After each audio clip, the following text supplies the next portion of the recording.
But do we have quorum? In theory. Sorry, Nana, what was your question? Do we have quorum? Oh, yeah. I'm gonna tell you, if you decide to get feisty tonight, like, have a lot of opinions, I'm gonna tap that up. Folks, we started recording already, so thank you for all that information. Hi, Nama. How are you? How are you? How's everyone? Pretty good. Doing well. How's your summer treating you, Nama? It's going good. It's going by really fast, so it's kind of scary, but Okay, you guys are on YouTube, okay? Just want you to know. Okay, thank you, Barb. So I only see 3 board members and Nama. Am I missing a 4th board member? Maya is here. Maya's coming in. Okay. So we've thanks. got Record in progress.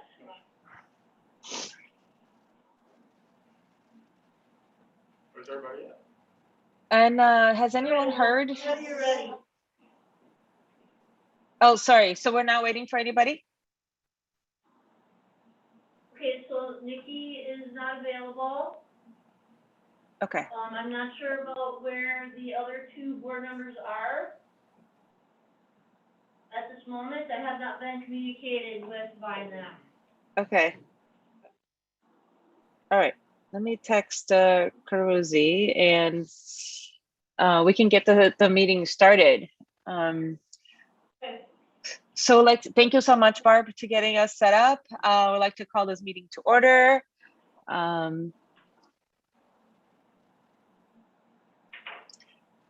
First thing is to confirm that we do not have any public appearances for tonight. Is that correct, Barb?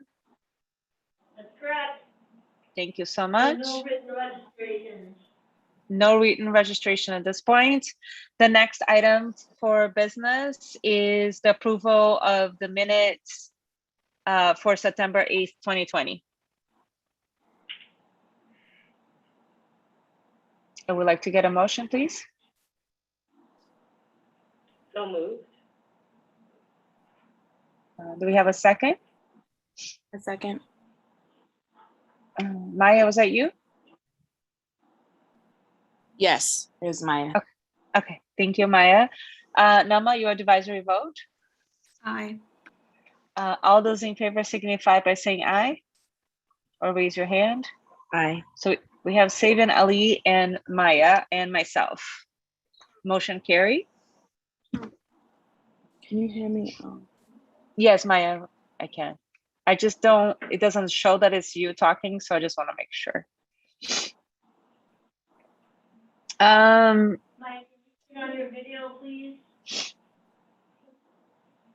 Chris Gomez-Schmidt is coming in now. Okay, thank you. Sorry, Barb. I'm just having a little bit of connection issues. Just give me one moment. I'll turn it on. Thank you. Hey, Chris. Oh, hi, Chris. And hi. Hi, Gomez-Schmidt. Hi, everybody. Hi. We had just begun and we just did our approval of minutes. I'm really excited about our meeting tonight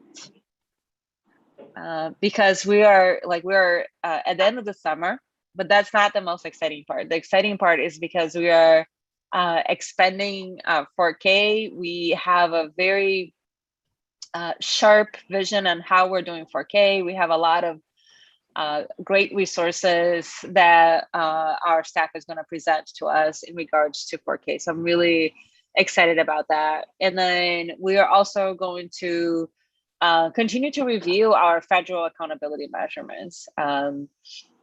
There's no other important role or work that we can do, which is be transparent with our community, our staff, and our families. And I'm really excited that we continue to move that forward. With that, I would love to invite Dr. Jenkins and potentially Dr. Pryor to frame our conversation today. Thank you so much, Ananda, and all the board members, and to our community tonight. Is definitely going to be an exciting conversation as we get a chance to look deeper into our whole expansion of our 4K program, as we're looking at expanding now to several of our full-day 4K programming. And we know that we've been doing extensive partnership work here with UW in terms of looking at the benefits of 4K. And so today, you're going to hear a little bit of that in terms of just those partnerships we have between the grades and the 4K, 5K, our parents, and the benefits of that, and specifically students who are coming who may not have all the resources as their peers, and the benefit that it has shown in terms of their level of readiness as they move from one grade level expectation to the next grade level expectation. And we're going to have a little intentionality this afternoon talking about the 4K program. Then you're also going to have an opportunity to hear not only about the schools that are targeted for specific assistance in our schools in terms of some of the past, based on some of the past performance, but also you're going to hear about additional supports that we put in place. And just really excited about this. The team's been working very hard.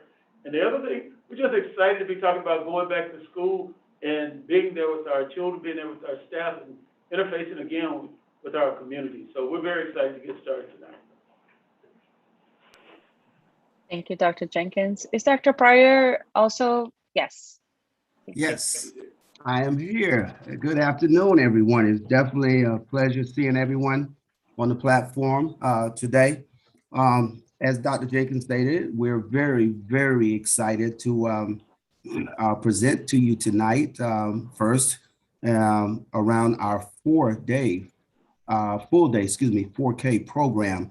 And then, as we all know, this is really where the work begins. We're so excited because it's not only an equity strategy, but it's also centered around our 3 strategic goals: goal number 1, goal number 2, and goal number 3. But most importantly, this is the at the stage where we really establish the foundation for teaching and learning moving forward. And as we say around here, we want to ensure that all of our students start smart. And so tonight, we're going to have Colleen Whitton come in along with Carla Letcher Stanford, and they're going to just share some exciting news about our full day 4K program, how we've expanded. They're going to basically tell you what, the when and the how of the program, and share with you how excited we are and the fact that we have expanded the program. And as we have done that, we're excited about it, but we're not totally satisfied. We will not be totally satisfied until all of our kiddos are engaged in a full day 4K program, internal or external, to give them a fair chance and really level the playing field in their future learning. So at this time, I'd like to turn it over to Colleen to come with you and share a PowerPoint that we've put together to just kind of give you an update as to where we are and the exciting news about the program. Colleen. Thank you, Dr. Pryor. Barb, if you could put the slide deck up. Thank you. So I'm so excited to be presenting about full day 4K. I've actually presented a couple times for the board about the expansion of our full day 4K program, but with having new board members, we felt like it was important to come back again, make sure that everybody is included in the conversations and understandings of why we actually decided to go with expanding to a full day 4K program. My name is Colleen Mattoon. I am the Director of Early Learning for the school district. And I not only have brought full day 4K here to Madison, but I also implemented it previously in Racine Unified. So I have experience in implementing full day 4K into a large district. And I'm excited to take what I learned from that school district and improve how I'm doing that here within Madison. And Colleen, while Barb is getting the presentation set up, do you want us to wait for questions at the end, or are you going to pause halfway? why don't we wait for questions at the end? Because some questions may lead to other discussion that we probably need to have. So that way I will stop at the end of the presentation and I will answer any questions that anyone might have. Perfect. And I see that you're good to go with the presentation. Yes, Barb, we're good. Thank you. So if you can start to the next slide. So we are starting smart. So our hashtag for full day 4K is hashtag start smart MMSD. And super excited and looking forward. I will be following our full day programs throughout the year and visiting them and sharing on my Twitter feed as well. Full Day 4K really focuses in anti-racist practices. We really wanted a Full Day 4K to be that equity strategy that helps improve our literacy instruction, providing those high expectations for early learning and ensuring that our programs meet the highest standards is super important to us. So as we're implementing, we're ensuring that we're doing all of those pieces. Next slide. It's rooted in our commitment to Black excellence. When we chose our students or our sites that we wanted to really focus for students, we actually chose sites that had specifically high populations of English language learners, Black populations, as well as historically schools that enrolled late. We know that oftentimes our children in poverty come from different locations and move frequently throughout our programs. And so we really wanted to uplift this fact that as we're focusing in on our Black students, that we wanted to be strategic about picking the sites to make the most impact for them. Next slide. Full Day 4K really begins our vision of ensuring that every student graduate ready for college, career, or community. And that begins with us focusing in on making sure that each and every student has a strong foundation. And like Dr. Pryor talked about, it is really a policy issue. The Department of Public Instruction only funds students at 0.6% for 4K, and we only get the 0.6% because we do have the 87.5 hours of family outreach. And so we want to make sure that the information that we're learning, that we're also help advocating for policy to ensure that anyone who would like Full Day 4K has the option to be able to take us up on that option. Next slide. So Full Day 4K really meets all three of our goals. The first one is, again, the Start Smart. We want to make sure that our Full Day 4K students, that we are being purposeful about what we're doing, engaging in those smaller groups with more instructional time in order to focus in on those individual developmental needs. On goal 2, we want to make sure that children, staff, and families are really thriving, and our 4K program really focuses in on the social emotional needs of students and families. And so we want to make sure that that continues to grow through our programs. On goal 3, we want to focus on African-American children. So we are really focusing and uplifting on how our Black students are doing within our Full Day 4K programs, but also our half-day programs as well. So we are really using this laser focus that we are implementing our curriculum and assessment with fidelity to make sure that we are including, to make every student, including our Black students. Next slide.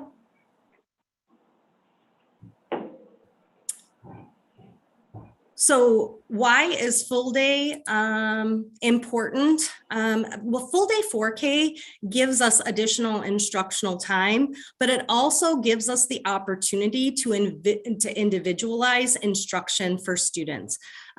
Teachers, instead of having two different groups of 4K students, will have only one group of 4K students that they're really focusing in on. They have additional time for whole group and small group instruction, where they can uplift culturally relevant practices, as well as engaging students in different ways. Our special education students really need the opportunity for developmentally appropriate practice, and meeting their individual needs is super important. It's also, we found that in one of our research studies with the Madison Education Partnership, that full day 4K is actually more convenient for our transition education program families. And so that in that research study, it actually showed that the half-day program was hard for them to take part in. So we are making sure that we reserve spaces in each of our full-day 4K programs for our TEP families to be able to take part in that program. Next slide. Our full day 4K sites, this is a list of where our full day 4K sites are listed. We actually have programming in 52 sites across the city of Madison, 26 elementary schools, and 26 community partner sites. All have a DPI licensed teacher that are focusing in on the Wisconsin model of early learning standards for high standards and expectations for all students, but also individually meeting their needs. The sites that we chose for our full day program, they were either a community school, they had high populations of Black or African American students. They also may have had a higher percentage of students with low socioeconomic status. And there was also an availability of space. We needed to make sure that we had an availability of space so that way we could provide a system where we could get all of the students access to programming. On the bottom of the page, I just wanted to call that out. There is a full day 4K expansion plan that we have been working on for the last year or so. And actually, if you'd like to read more about that full day 4K expansion plan, there's a lot of background information that I'm just not able to go through in detail here today. So next slide. So our enrollment is proceeding the way we'd like it to be proceeding, but we still want to be focusing in on increasing our enrollment in our programs. So when we chose our specific sites, we chose schools that historically had late enrollment. Students who had our Black students with high population levels in those schools. And so in order to do that, we made sure that those students would also be attendance area families. So we really targeted and focused in on our programs. So you can see the racial breakdown of the students, as well as our percentage of special education students within this program. We have approximately 124 of the 236 spaces for native Spanish speakers available. And we have enrolled 31 native Spanish speakers into the 54 bilingual spaces available. Our enrollment, our next enrollment window will begin actually on August 5th. So we're super excited for that enrollment window because traditionally these historic schools are the ones that have enrolled closer towards the start of the school year. So August 5th, we have a communication process with our enrollment department, and we're working very closely with numbers and enrollment, any numbers or enrollment questions. Our special education students can enroll in any full day 4K program, just like they can enroll in any half day 4K program as well. But with the full day 4K program, it is important that the IEP team review the IEP after the enrollment happens to make sure that we have all the necessary supplementary aids and services and program modifications for the success of the special education student to be there for the full day. Next slide. So we were really purposeful about our communication plans, and we met with each building principal, their clerical, as well as any parent liaisons that were in the, or community school workers that were in the buildings. In order to make sure that we had a focused strategy. We created postcards for enrollment. We did flyers for enrollment. We took part in a Spanish radio broadcast about full day 4K, as well as doing a news article on full day 4K. Each individual school has their website updated with all of their full day 4K information. And then schools were also able to individualize their communication plans by focusing in on community centers and other connections that they might have with their local populations, and be advertising the full day 4K programs within their schools as well.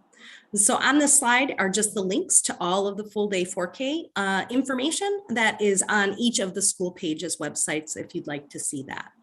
Next slide. So to ensure our high expectations and rigor in our 4K classrooms, we're using a research-based, developmentally appropriate play-based curriculum, and it's called Creative Curriculum. Our assessment that we use is Teaching Strategies Gold, and it's a progress monitoring tool that we can use in order to focus on the whole child and look at their development from birth to 3rd grade. Really important that we are focusing and individualizing our instruction. So developmentally appropriate practice happens when we are able to meet the individual needs of students. This is especially important for our groups like our special education students. We want to make sure that we're meeting their needs. Our advanced learning students who may come into us, some students come in not knowing any letters at all, and other students come to us being early readers. So we really need to have a tool that focuses on the individual learning of students, and Teaching Strategies Gold allows us the rubrics to be able to see that. We used PALS assessment for our state mandated literacy screener. PALS is actually a recommended phonological assessment in our early childhood letters training.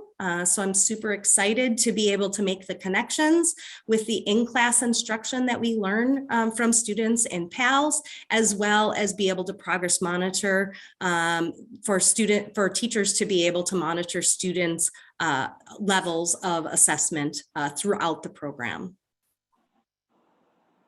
Next slide.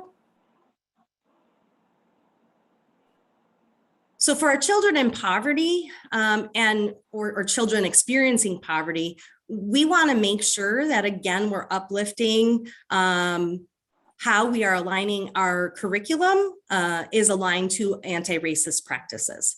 And so we really want to start with that social emotional piece in mind of building relationships between staff, students, and families. We want to make sure that the social emotional component is the heart of early learning. We know that the #1 skill for kindergarten readiness is actually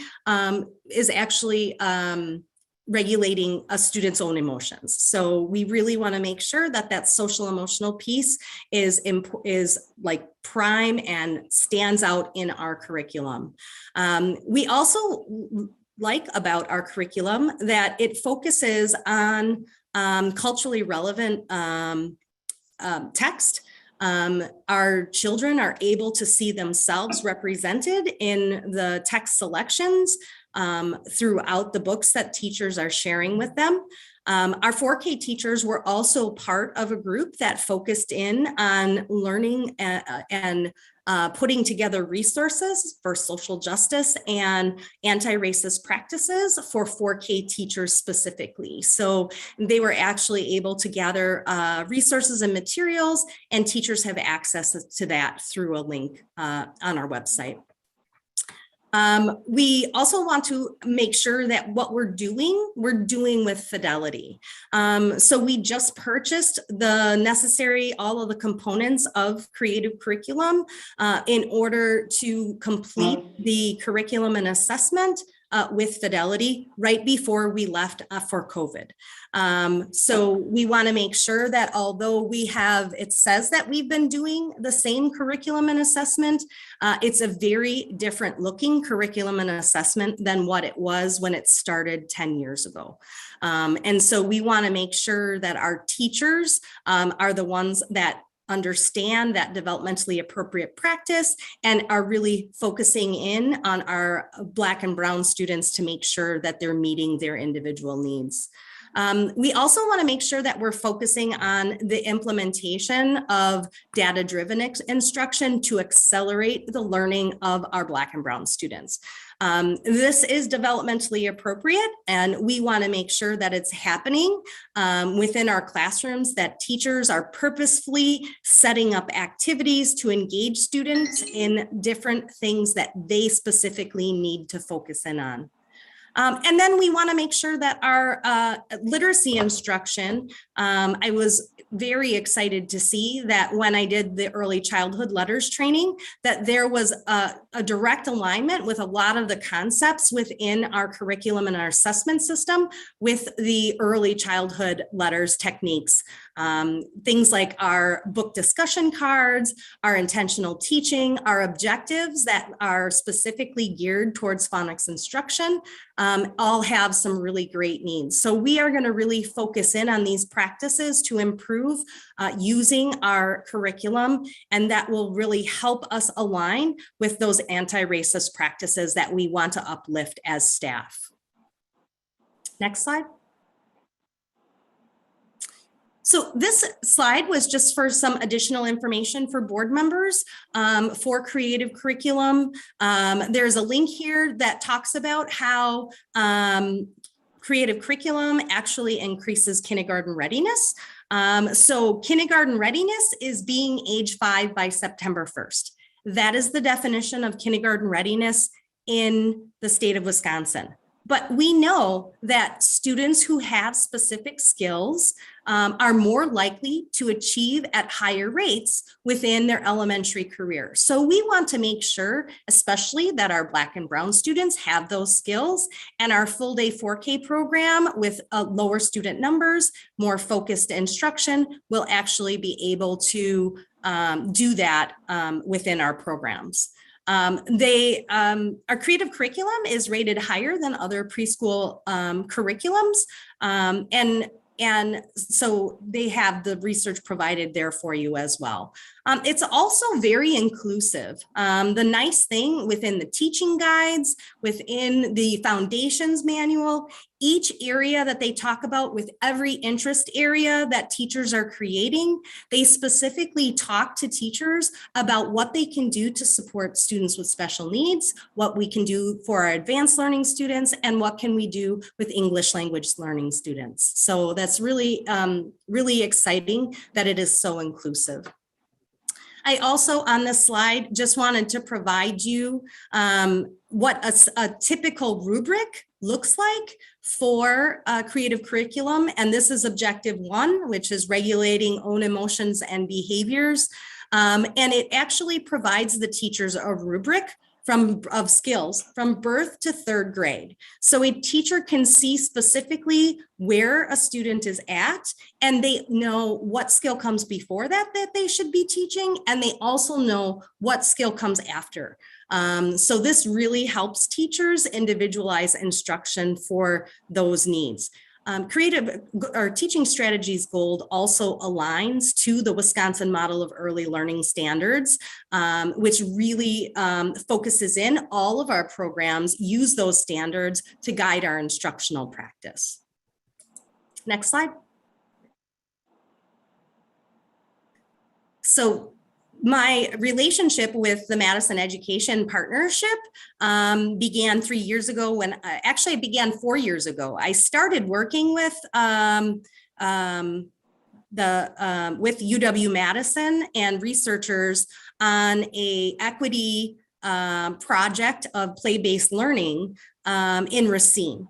And when I came to Madison, I found out that I worked with the very same people in UW-Madison regularly in Madison. And I'm so excited because this was the piece that was really missing in my previous district.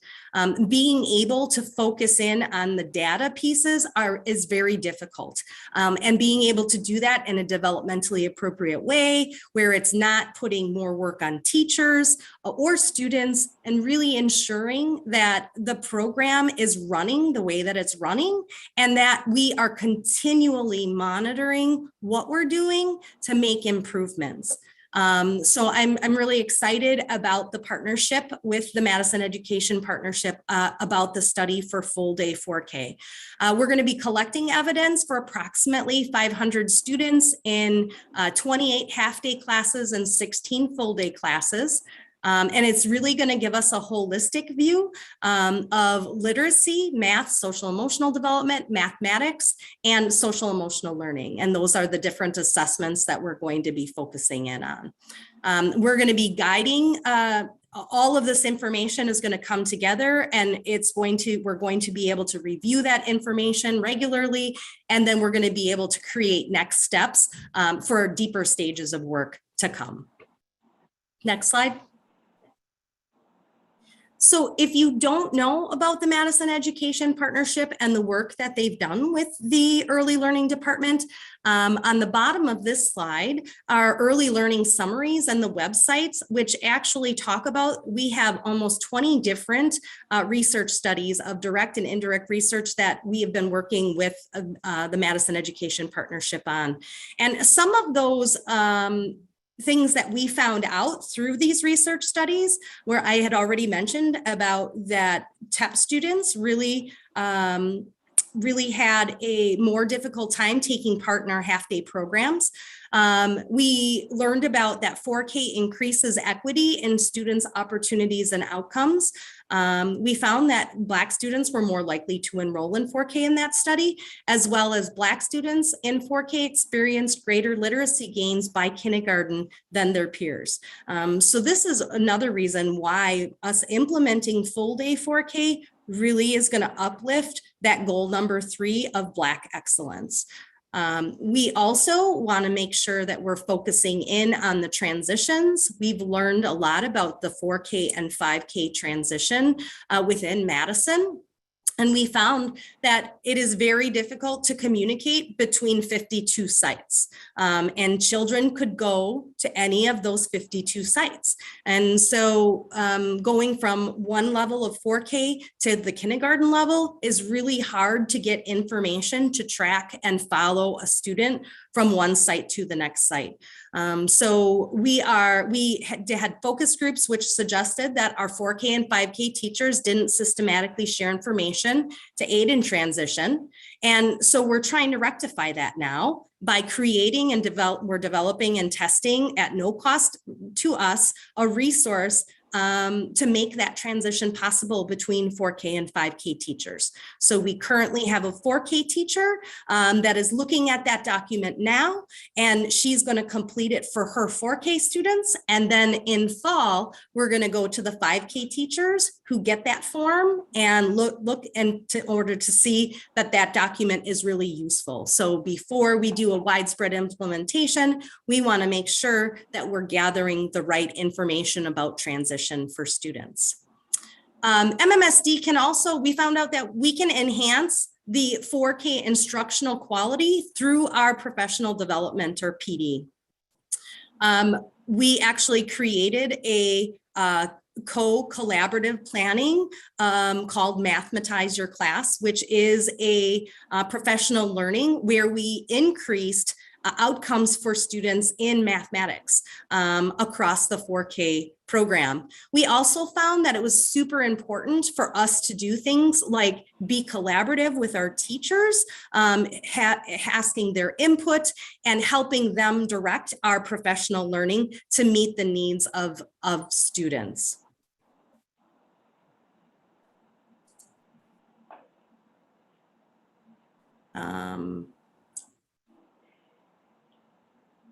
So next slide. So the community is behind full day 4K. We actually had funding pass through the referendum. We've gotten lots of positive feedback and information about full day 4K from families. And we also have community supporters that are supporting the implementation of full day 4K with funding. Roots and Wings actually provided us a $100,000 grant to help us with this initial implementation of our full day 4K programs. And so that's going to help us pay for supplies and furniture, additional investments in curriculum for our community partners, as well as ensuring that our early learning community network, just so that all of you know, is a group of community professionals that are interested in advancing the work of early learning. We come together in order to talk about where should MMSD be focusing their early learning work. And full day 4K was one of those topics that we talked about before we implemented this idea of this expansion plan. And so they will also be partners in that early learning community network in order to continue to learn more about the implementation for full day 4K. So it's a great network of community support. Next slide. So we have some specific professional learning opportunities that we want to focus in for full day 4K programming.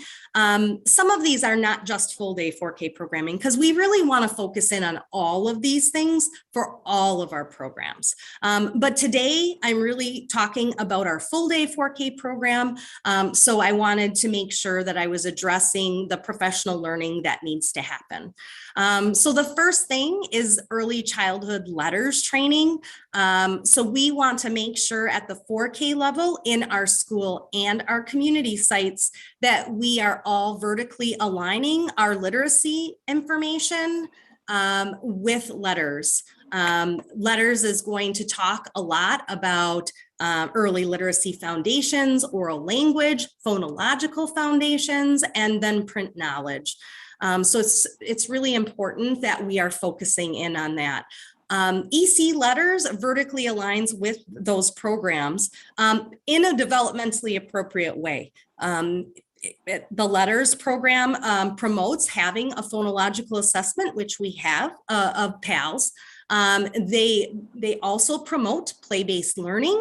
They promote a 3-cycle reading, which we do already with our book discussion cards in our curriculum. It also focuses in on things like vocabulary instruction, and then purpose explicit instruction in order to meet those individual needs of students. So this is where we can uplift our Black and Brown students, that we are really focusing in on that individualized instruction that they need. Our second priority is pyramid model. And again, I call these priorities, but if we could train everything all at one time, it would be great, but that is not realistic. Realistically, we have to do things in order to make sure that our staff is not being overwhelmed and that our staff is being able to implement each and everything that they're learning with fidelity. So again, our second priority is pyramid model, and pyramid model is PBIS for preschool. This really focuses in on some of those anti-racist practices that we want to uplift in of relationship building. It is really focusing in on visual supports, relationship building, as well as making sure that we're looking at our structures in our program to purposefully teach those foundational skills for 4-year-olds, like our routines and our transition times. And what do we do during all of those times? 4-year-olds need more support than older level students. So we want to make sure that they have all of those necessary supports in place, and that we can really focus in on changing any challenging behavior that might occur as well. The last thing is we want a professional learning community. This is part of what we learned from that MEP work, that really having this collaboration between teachers is super important to build a strong foundation for professional learning. In this professional learning community, our full day 4K teachers will be able to come together. They're going to be able to support, we want to be able to support white teachers becoming anti-racist through different learnings and readings that we're doing, as well as supporting one another and pushing on one another, and really making sure that we're identifying where are those racist practices happening and where can we get rid of them? Where can we uplift additional skills as well? And again, this is a 4K teacher collaboration time, and it will also have a component where teachers will be able to visit one another, because we found that through our MEP collaboration training, that when teachers were able to see other teachers' classrooms, they were much more likely to implement those techniques and skills. And so we want to make sure that professional learning community not only focuses in on the anti-racist practices, it's also focusing in on the literacy components and ensuring that we have high expectations for our students. Next slide.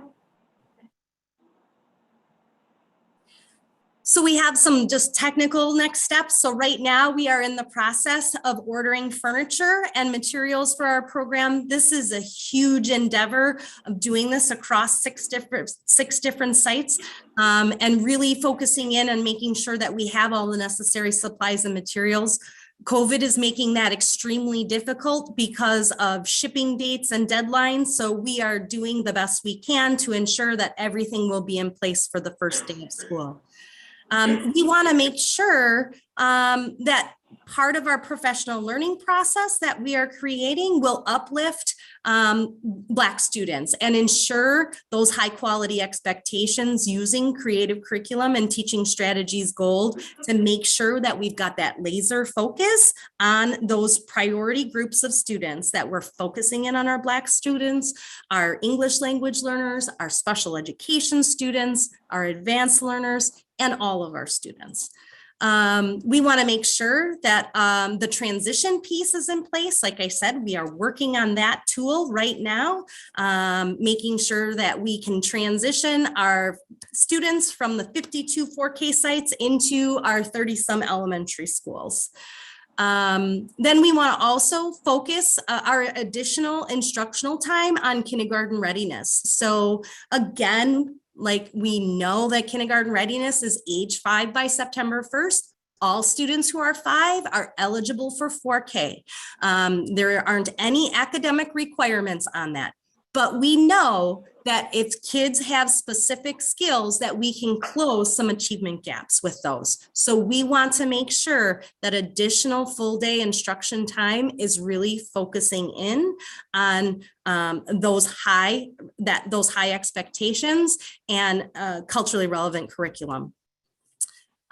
We also want to make sure that we're monitoring this program. Like I said, that was the biggest thing with Racine Unified that I found, was that we did not monitor that implementation. It was so overwhelming for my department in order to try to follow all of the students each and every year, that in order to do that, I'm working not only with the Madison Education Partnership, I'm working with research and innovation within our district. I'm working with the people who work with our Infinite Campus, as well as our data dashboard, to make sure that this information is trackable and that we can start following gains for students right away with our programs. Next slide. So as part of my work in uplifting anti-racist practices. So this is my journey. Like, I'm continuing this journey along with everybody else. And so as part of my journey, I'm always continuing to look at research and links and articles, and they take you from one thing to another. And there's such great research and information out there. I just wanted to share a couple with you if you would like to continue your journey of learning about anti-racist practices as well. The first link that's on this slide is from the National Association for the Education of Young Children, and it's about addressing the African American achievement gap. There's so much great information that I really drew connections to our curriculum and our assessment, as well as things that I want to focus in on to make sure that we're like focusing that implementation and assessment strategies. So really great information, as well as there are tons of links in the bibliography on this document as well. NACI is like a national organization that really focuses in on early learning for young children. And so they have tons of research about like developmentally appropriate curriculum, assessment, and we are following all of those recommendations within our program, because that's something that I believe is super important, is that we are research-based and we focus and do best practices.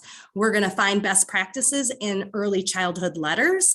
We're going to find best practices in pyramid model, and we're going to find best practices within our curriculum and our assessment, because they're all best practices. It doesn't matter where you're looking. They are best practices the same. So I'm super encouraged about that.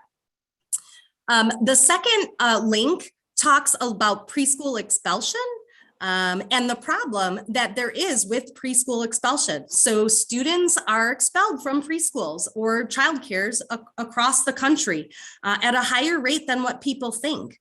And part of this is building that social emotional connection that teachers really need to uplift in those best practices of teaching social emotional development, and really having the staff and families and students thrive with the social emotional growth together. So the relationship building is really key. So I thought you might be interested in that article. And the last article is about increasing education funding between Head Start sites and K through 12 sites, and how that there was a direct connection in the achievement of Black students when funding was increased between both preschool and the K through 12 level at the same time. And so I just wanted to share that information with you as well. So I can take any questions. Thank you so much, Colleen. Yeah, thank you so much, Colleen. I appreciate this presentation and the overview. Appreciate the work that you've been doing around your own learning, and appreciate you sharing with us as well. I wanted to just do one quick framing. I don't know if Dr. Jenkins or Dr. Pryor wanted to say anything else before I open up to folks. I know this is an issue that many of us care deeply, and so I'll do a round robin. And Nama, I'll start with you if you like, or I can end with you, however you want to do, if you're ready for questions. But what I want to just say before I check with Dr. Jenkins or Dr. Pryor is that we're talking about Go 3 and explicit what do we want for our vision for Black and African American students. We're sharpening our language around like what is some of the things that needs to happen, and we're also going to be looking at the data that our schools have been demonstrating over this past 3 years. What I would like to offer for all of us is to say in a multiracial space where the children that we're talking about, we're not talking about somebody else's children. So some of us have children that are Black or English learners, or Hmong, or multiracial. So that's one point. So wanted to share that, or children that have experienced poverty. So there is a lot of intersectionality around the families that comprise this board, and also the communities that are listening to us. And then the second thing is that, when we talk about highlighting any student of color for that matter, what we're talking about really is how do we, what are some of the skills that our educators need, and what are some of the supports and resources that our schools need in order to have a learning environment that is going to be optimal for our students to learn and to thrive, right? I think it's really important for us to not have language around, deficit language and how we speak about students. It's not like that our Black students or our English learner students need more in our schools. Is that they're, everyone needs are different. Every learner different needs are different, and our schools have done a really good job in homogenizing our environment and to serve extremely well a particular set of students, and do a disservice, oftentimes a disservice to other students. So I want to just share that, and I appreciate Colleen you highlighting the importance of professional learnings and importance of adult practice throughout your presentation. With that, I want to see, looking at Dr. Pryor, Dr. Jenkins, is there anything else before I'm going to pass it to Nama to start our questions? Yes, Dr. Pryor. Yes, thank you so much for that. But I would be remiss if I just didn't say thank you to Colleen Whitholm for that wonderful presentation. And I can assure all of you on this platform that she comes with a lot of passion for our young kiddos. And she is definitely an advocate for all of our children. I just want to say that I hope that all of you out there tonight can see how intentional we are about early learning and the early work that we're putting in to ensure that all of our 4K students start smart. We are, when I think about this work, our ultimate goal is to ensure that all of our students are given the opportunity of establishing a solid foundation for learning. This is where it's at. If we don't get it right here, our students will forever play catch up. And so we're banking everything on our 4K program. We're committed to ensuring that we're providing the social emotional support that our students need, making sure that we're providing the support so that our kids develop cognitively for the K-12 experience that they'll have in MMSD. But and most importantly, as you can see, the vertical articulation here, we want to make sure that our kids get off to a great start and developing the foundation for reading. And so you see a direct articulation in vertical alignment with our early literacy and beyond program, because it is our ultimate goal that we teach kids how to read. We teach them how to read to learn. And then most importantly, we want them to really develop into readers that read for recreational purposes. So again, I am very excited about this work. If anyone out there ever had any questions about how serious and how focused we are in ensuring that we put our kids back on the right track and the trajectory of really enjoying this K-12 experience, we are. And so with that said, I will be quiet and we'll entertain questions that you may have at this time. But I want to thank you for allowing us to come and present to you and give you an update as to where we are. Thank you. Thank you, Dr. Pryor. Okay, Nama, would you like to kick us off with questions or comments? Yeah, thank you so much for this presentation, giving your time this evening. I don't have any questions right now, so if anyone else wants to take it away, or I'll pass it on to anyone who has any questions. Thank you, Nama. I'll come back to you to check in after we do a round robin. I'm gonna go around as I see the screen. So Sadian, Caruzzi, Gomez-Schmidt, Peterson, and Muldrow. All right. Thank you so much for the presentation. Colleen. The two main questions I have are, could you talk more extensively about our outreach to the families that full-day 4K will benefit the most, and what are we going to do to incorporate more play into the lesson plans for full-day 4K?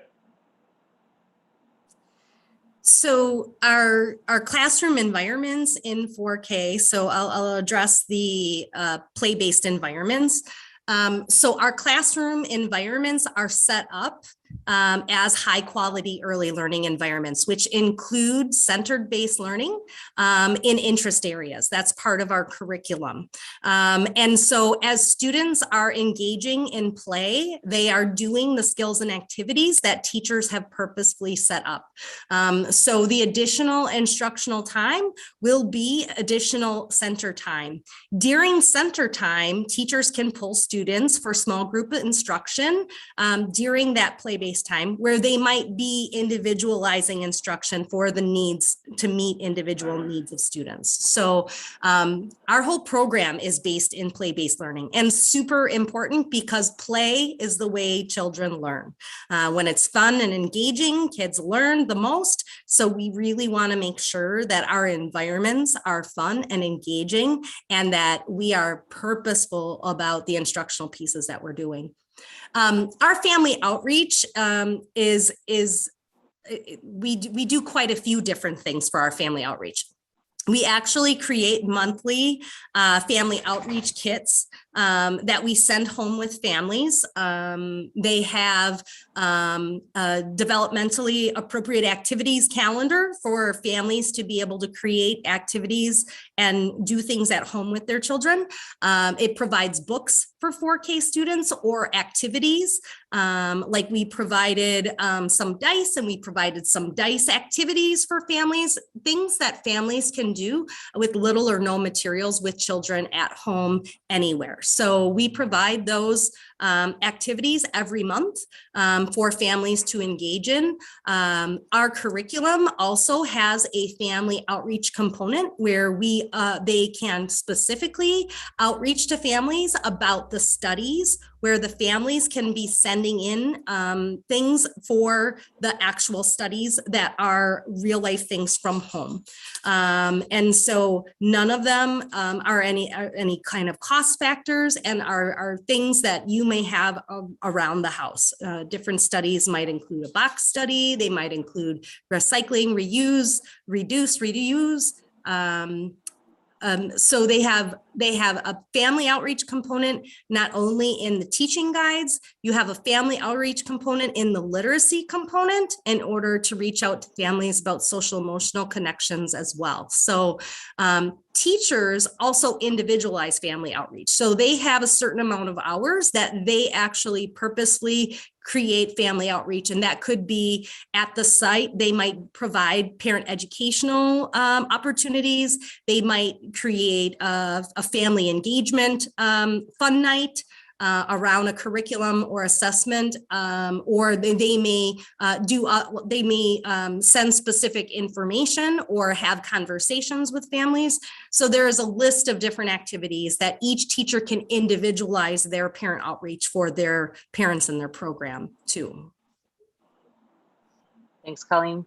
Thank you, Castor, for this important question. Caruzi and Schmidt. So I want to echo.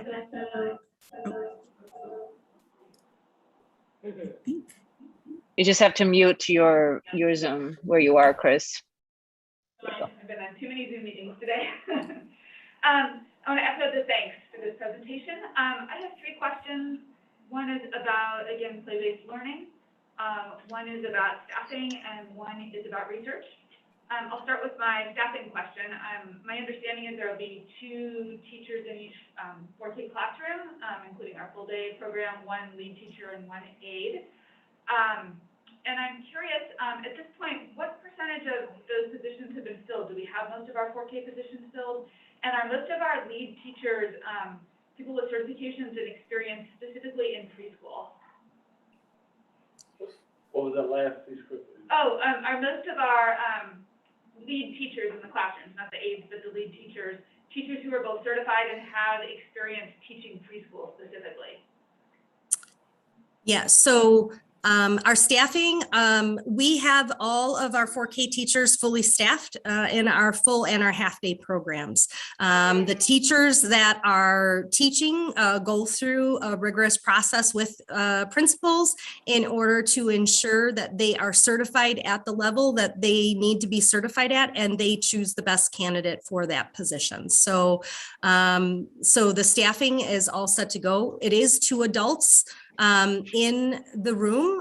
We advocate for allocation to be 1 teacher and an educational assistant.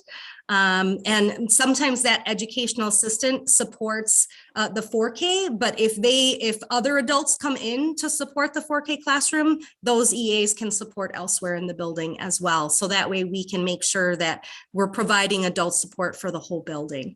And so I think I answered the staffing questions, correct? Yep. Okay. So my second question about play-based learning kind of builds off what Sabian asked. I appreciate your presenting the professional development plan for our staff, and I wonder if our staff going to get professional development in play-based learning? So staff actually have already received professional development in play-based learning. New staff will receive that same training, as well as we have a 4K coach that goes to each 4K classroom, helps 4K teachers answer any question, helps them set up their environment to ensure that the environments are high quality environments. And they can actually go into Teaching Strategies Gold, and they can see professional development about play-based learning and using creative curriculum at any time. And then my final question about research, I'm really excited about the partnership with MEP and the work that's been done so far and the work that's going to be done. I commend you for pushing for that and keeping that research going strong. As we continue to make a case for full-day 4K in the legislature, it seems that this data coming out of the Madison Education Partnership is part of that argument. And I'm just wondering if there's a plan in place to ensure that we're asking questions that can help us at the legislative level, and to make sure that we are informing the legislature of the results that we're seeing and the outcomes we're seeing for kids. At this point, I don't have a specific plan about policy, but that is part of what I would like to create and set up. And I think that's why that Madison Education Partnership collaboration, but also the Early Learning Community Network collaboration is so important, because we need to make sure that all of our community members are on board and working with us in that policy. Thank you, Colleen. Thank you, Carusi, for this is really important question around policy. Dr. Jenkins, I see you have your hands up. Yes, thank you so much, Colleen, as well. And Chris, that's a great question. We are looking at how we're going to be addressing the legislature in regards to the current budget, future budgets as well, and the impact. You heard the data presented today in terms of what we know based upon the research from our partnership with MEP in terms of the influence of the outcomes if we're intentionally trying to resource our schools to support our children. So I, along with some others, are working right now to try to advocate on our behalf in terms of how a resource can be best utilized, and how the current resources in this budget would be a detriment as we continue to move forward in terms of trying to be intentional about moving forward with Black and brown children and all of our children, particularly children, districts with demographics like ours, all over from race, economics, special ed. And so we're going to continue to be doing that work, and I'll be sharing more work with the whole team and definitely with the board, because we all have to be advocates in how we resource our schools. It's fundamentally flawed right now. I think the more data, and also the more just evidence of, the really positive nurturing environment we're building in these 4K classrooms that we can communicate in a variety of ways to the legislature, the better off we'll be. So I appreciate all this work to to make sure that the research and also just the successes are getting communicated beyond MMSE. Thank you. Right.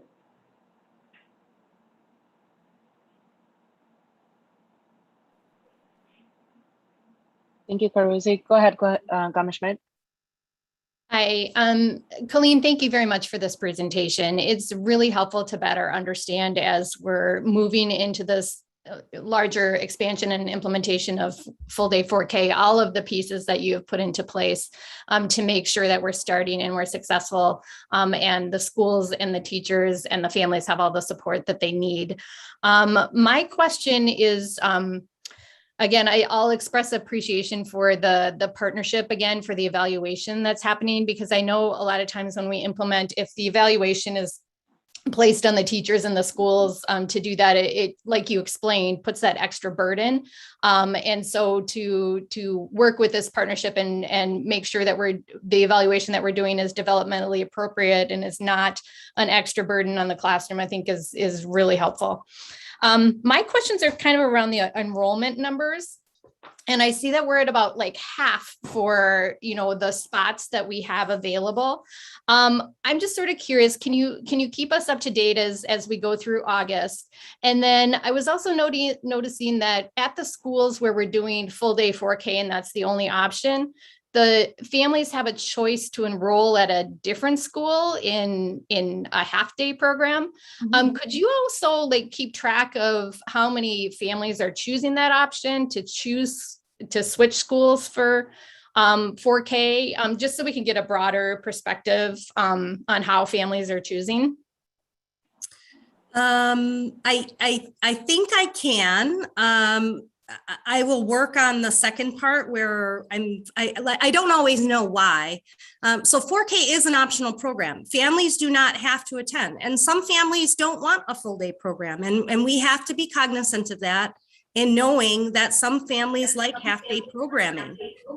So in order to make sure that families who want full day programming are able to take part in it, we needed to make sure that we offered a half day option at another location for families to be able to attend that half day program. We didn't want half day students taking full day spots if they didn't want full day. So yes, I can definitely try to gather that information from our enrollment process. I can definitely tell you how many students who are at their resident school and chose the overflow for the half day site. I can definitely tell you that.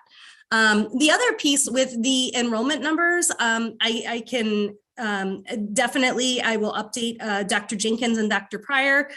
We do have an allocation process where we're continually updating numbers, and happy to share with you. Okay, thank you. I appreciate that.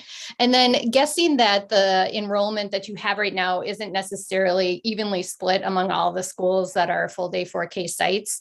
I appreciated the answer about how to engage families once they're enrolled in our program. I think the question about how to do more recruitment and those strategies for specific schools or specific for specific schools, I guess the question is around that too, and what outreach strategies are happening in August. So specifically, I'm going to use Mendota for example. Mendota last school year, as of August 1st, had 12 students enrolled for 36 spaces available. And Mendota, by third Friday count, all of their spaces were full. Families enroll late at that school, and Mendota is one of our full day 4K sites for that reason. Again, the schools do outreach to families throughout the community and throughout the community centers in order to keep actively looking for families to fill those programs. I'm also working with some community organizations that have questions about full day 4K and directing them. We have our program that works with our transition families, working with them on enrollment. So more outreach will go out to them in August as well. All right, thank you very much. Yep. Thank you so much, Commissioner Schmidt. Pearson? Thank you, Colleen, for the presentation and for the whole team and your meticulous analysis around 4K. I think, as Ananda mentioned earlier, a lot of us on the board, 4K was one of those things that we definitely were pushing for. So I'm happy finally it's like materializing, and not just only at a couple schools, but more schools than we had anticipated earlier this year. So I'm really proud about that. I think my enrollment questions have already been answered from previous questions. I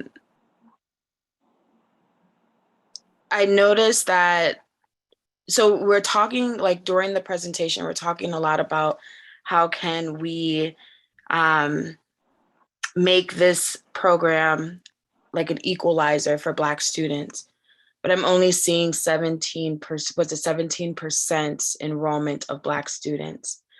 So I guess my question is, how do we increase that, and what supports do you need? Not just from board members, but just from the community in general, since this is a public meeting, to try to increase those numbers. Again, I think advocating for our full day program or our half day programs, like our half day programs are great programs as well. Like you're going to see the same amount of things that are going on, but you're going to get a more focused and more instructional time in our full day programs. And really having that community outreach and word of mouth, families learn about preschool programming through other families and through talking with one another and sharing that information. So we want to make sure that our schools are doing that community outreach and that they're promoting those full day 4K programs across the school district, as well as making sure that we have our half day programs being promoted. So we want to make sure that all of that is happening continually. The percentages in the enrollment document are not where we want them as of yet. We're still working, but we are encouraged that already we have 17% Black population, which is typical of a district enrollment or a district level for Black populations. But we also have a multiracial category, which takes some of that Black population out, because we want to make sure that we are being conducive to multi-race families as well. And so we have both of those numbers in there. So some of our Black or African-American students may be within the multiracial category as well. We know that our schools with our highest populations of Black and African-American students enroll late. Historically, they have for the last 3 years that I've been monitoring enrollment in Madison. I had the same issue in Racine. Our schools that had historically high populations of Black and African-American students enrolled late. And so really getting community information out there and telling people, enroll in 4K. It's really great for your child. So. And then I just have one last question, but if Dr. Jenkins wanted to jump in, that's fine. Yes, on that piece in terms of the data, thank you for bringing that out. When we looked at the data, 17%, that's just not where we really want to be. Yes, historically it's been that way, but we're going to be intentional, getting individuals, as Colleen said, in the community, talking to the pastors as well, and going to the community and trying to explain the benefits. As you heard during the presentation, there are some benefits, not only just for our Black children, but anytime you do things well for your Black children, your brown children, anyone can benefit from it. But these are excellent practices. We need to get out and be very intentional about pulling families in. As you can see, we've targeted the schools with the heaviest population, but that's not good enough. We're going to have to go out, and we can't wait for them to come to us, because historically, and I've seen it over 30 years, when you just sit and wait, you do not get the level of participation. We have to make the schools and the community and the schools in the community and the communities in the schools with this, and go get our nonprofits involved, as well as our pastors and others alike who are in our community. Thank you for bringing that up. That's being intentional. We have to be intentional about this. Absolutely. And then my last question is just around barriers. I know that transportation has historically been one of the biggest barriers for our children in the half-day 4K program, and myself included, right? So how are we working to ensure that transportation to the program is there and kids being transported safely? Like, are they taking the regular school bus with the other kids, or will there be separate transportation for them? So the transportation department really focuses in on routes for 4K students. And sometimes the 4K students are on a separate bus of their own, and sometimes the students are on the bus with the other kindergarten through 5th grade students. Transportation rules typically apply for all schools with that need transportation. So those guidelines are still in place. We do offer at the 4K level, we offer an alternate address so that families can use an alternate address in order to make the half day, because, for example, sometimes families need childcare, so they need 2 addresses. And so at the 4K level, we have to be flexible with our family in order to be able to provide that transportation. But we know that transportation is super costly. And so as a district, we want to make sure that we have fiscal guidelines for transportation, but that transportation does not get in the way of meeting the needs of students.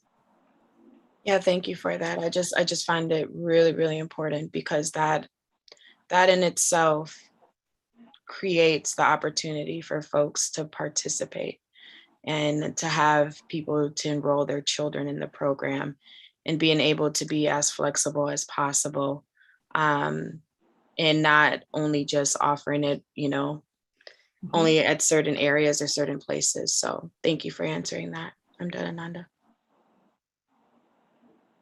Thank you so much, Board Member Peterson. Board President Muldrow.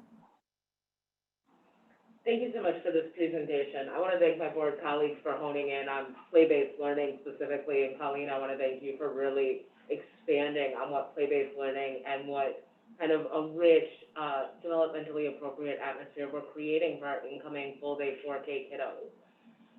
That being said, I think the emphasis on equity, on an anti-racist school district within this presentation is really important. And one of the things that I think we didn't really lean into discussing, because it's difficult to discuss, is that even 4K students experience bias, meaning unrelated to their behavior, the color of a child's skin is a factor in whether or not that child is going to be seen as disruptive, how severely that child is going to be punished. And this isn't an abstract thing. This isn't something we've read about. This is something we've seen in our own district, right? A couple years ago, as part of the Guiding Coalition, every single child we suspended from 4K was an African-American boy. And so what are we prepared to do to combat that, to recognize that, and to reconcile that, so that as we encourage our families of color to send their kids to full-day 4K, to send their kids to school as soon as possible, we can be responsible around the idea that we don't need to suspend Black students as soon as possible, right, as early as the age of 4. So what are we going to do about that? And then I want to hone in on slide 12 and really talk about creativity and curriculum. But let's start with behavior and addressing some of those dynamics that we've already seen in our half-day 4K program in terms of race.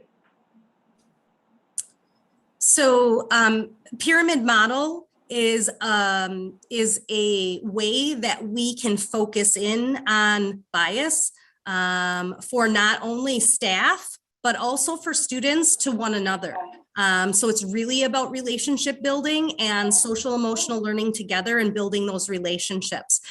And it goes between staff, students, and family. It also is like PBIS for preschool. So we are focusing in on positive behavioral interventions for students so that we are being proactive instead of reactive with students, that we are guiding students, teaching them, practicing expectations, rules, things that we want students to do within schools, that we're doing those proactively ahead of time before we're reactively focusing only on challenging behavior.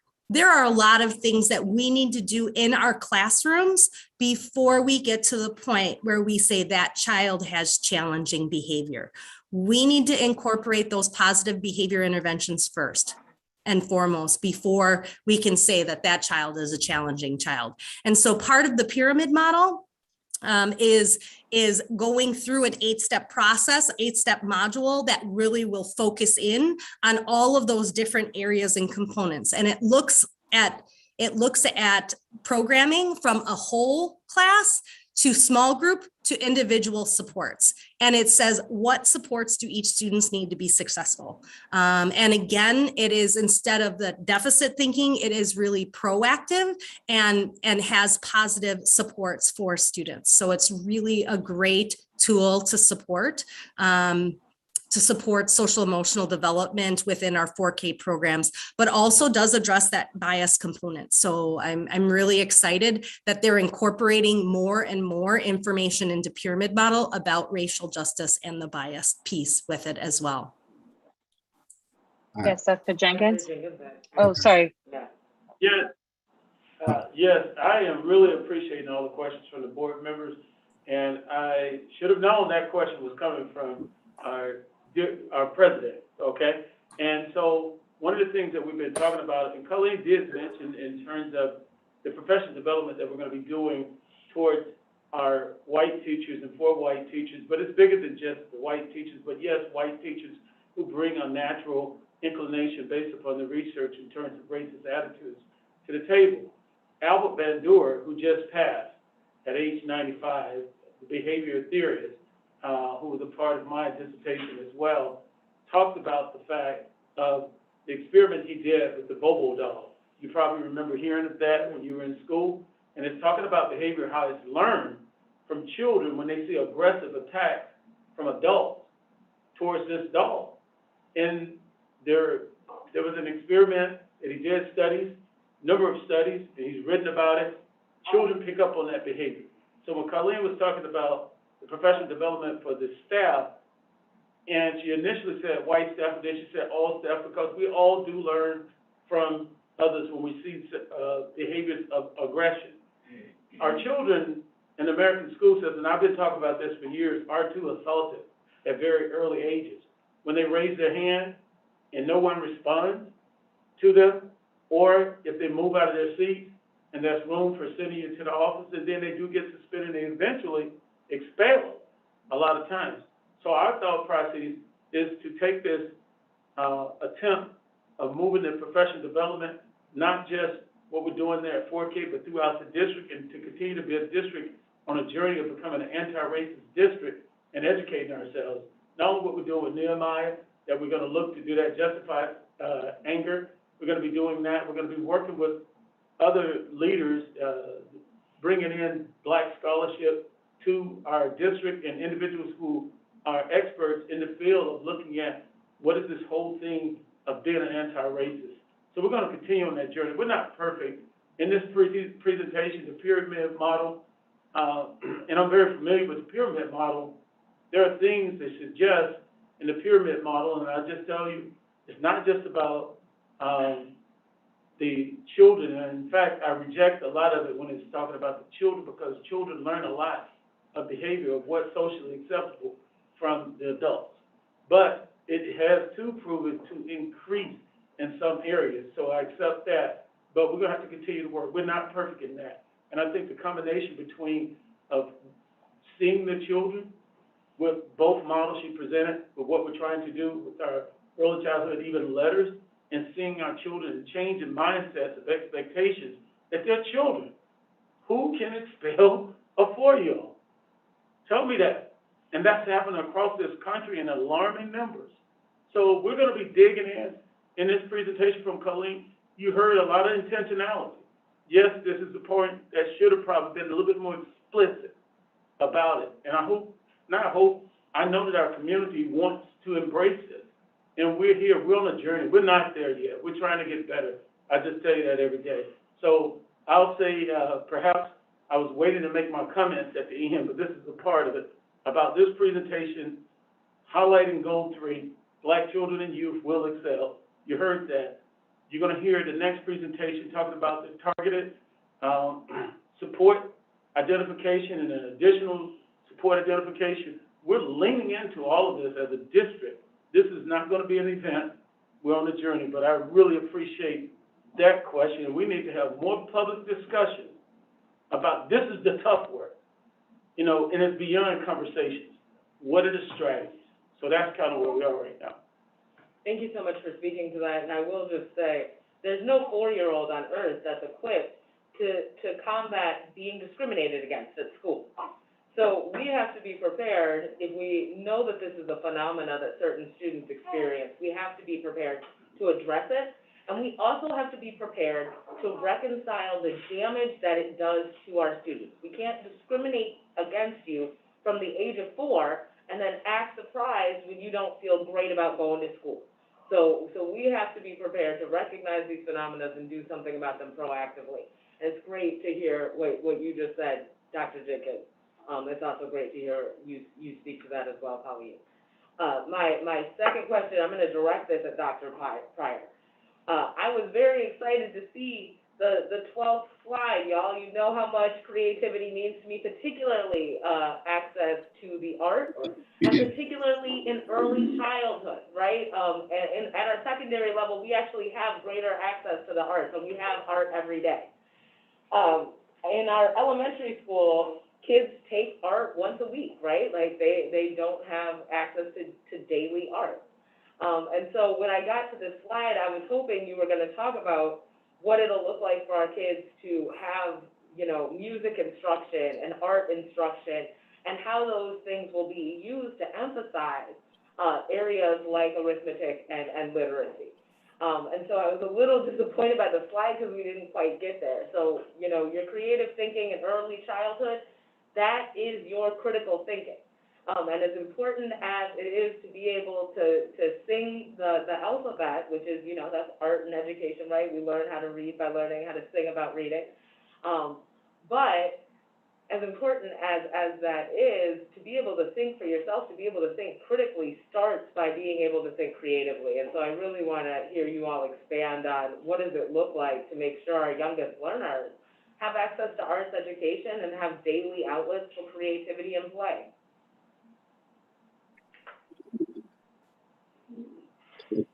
Excuse me. First of all, thank you so much for lifting that. And I think you know that the arts are very, very special to me. You know, when we think about dancing, that's movement, which our young 4K students are involved in all day. When you think about singing, they use those strategies to help them learn fundamental skills. But, you know, when you think about the research in arts and learning, you know, they're very intentional in how they lift it. It's the quality arts programs that really makes a difference in a child's life.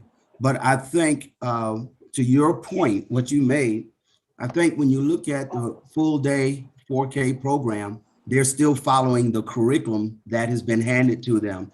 And as Dr. Jenkins said earlier, you know, we're not where we desire to be yet, but I think conversations as such that we're having tonight is what helps makes us better. And I don't see complication or the challenge for us infusing and lifting the arts a little more in those areas. In my opinion, I think they're lockstep. And so to be intentional in answering your question, that is a section that we will go back and look at and figure out how we can elevate that even more. My past experience, I led an art school, and our entire curriculum was arts infusion. we use the arts in every aspect of our curriculum. And that was at the high school level. But I know we can do that at the elementary level and at the 4K level as well. But just as any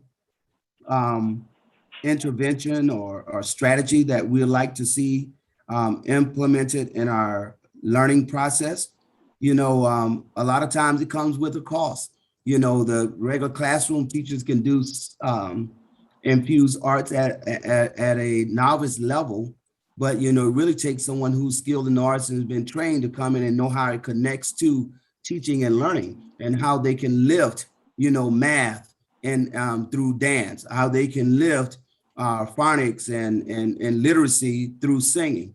And so again, with Colleen and her team, I'm quite sure they can go back and make sure with professional development, they can infuse that and look at curriculums as to how we can infuse the various arts and the process of learning as well. And I can assure you, a lot of it is taking place as well. We probably have not really leaned in and articulated very well tonight, but I do know enough about the program that I can honestly say that arts are pretty much threaded and interwoven throughout the entire curriculum. If you would just go and spend a day and see how these kids interact and see the connections between the arts with the songs that they put on for kids to move to dance to, building their motor skills and psychomotor skills.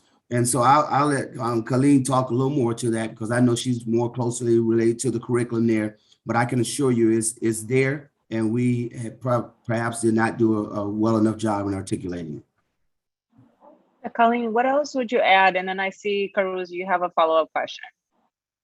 Yeah, so our curriculum looks at a holistic view of children. Arts and music are the way children learn, so they're incorporated through every developmental area. So all of our activities, like when you look at our transition cards, our Mighty Minutes, our intentional teaching activities, they all include art and music. But with that being said, we don't have specialists time for our 4K students at this time.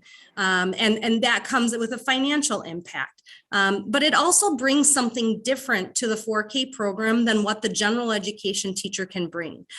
So I have seen in my previous district where art and music were elevated to a different level because they had teachers specializing in those areas. But art, music are all incorporated.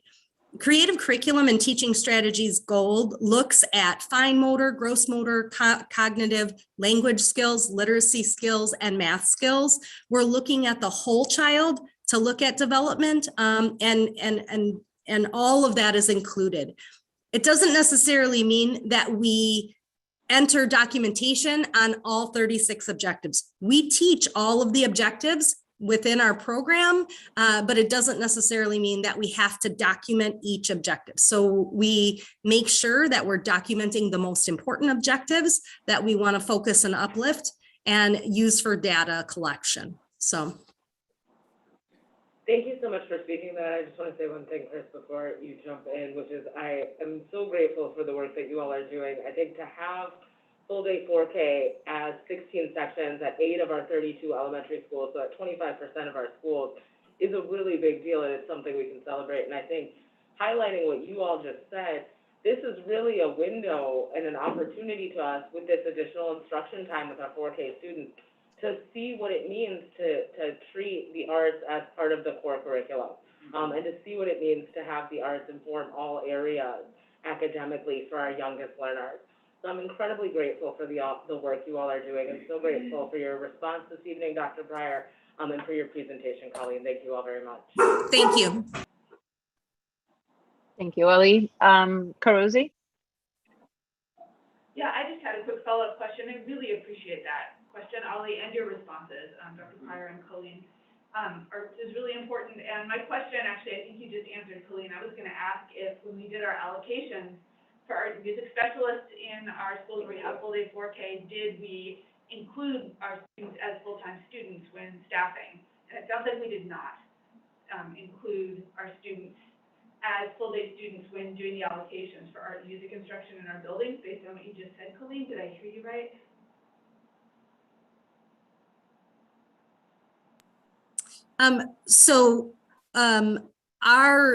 Our 4K students are not included in the allocation for music, art, and Phy-Ed. Does that answer the question? They are not included in those numbers.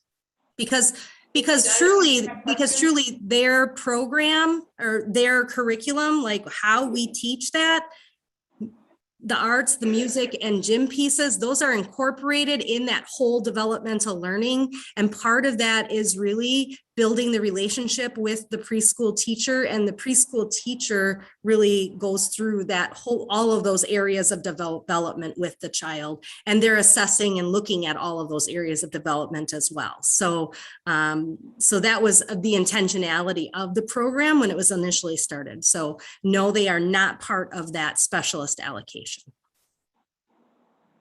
I would encourage us to look at how we might include them in that specialist allocation moving forward down the road. I appreciate what you just said about trying to incorporate arts across the curriculum for our 4K students, and I absolutely think we should do that. And I think we might want to pilot this along with some of our full-day 4K rooms. It could be beneficial to our youngest students to have time with art and music specialists for, as part of their full-day instruction. I know it's much harder to do that in a half-day program, but I think we should look at doing that in 2022, 23, and see how it works, because I think we have some phenomenal art and music teachers in our elementary schools who I think could enrich and add to that philosophy that you just expressed and make it even stronger and make an even better experience for our kids. So thanks. I agree 100%. Thank you. Thank you so much, everyone, for lifting such great discussion. Nama, since I started with you, and it's always hard to have someone start, I'm just checking to see if there's anything else you'd like to add to this conversation or any questions. I think a few of my questions were addressed already, but thank you for coming back to me. I don't have anything else. No problem. I think, Colleen, I have a question regarding the communication between transitions.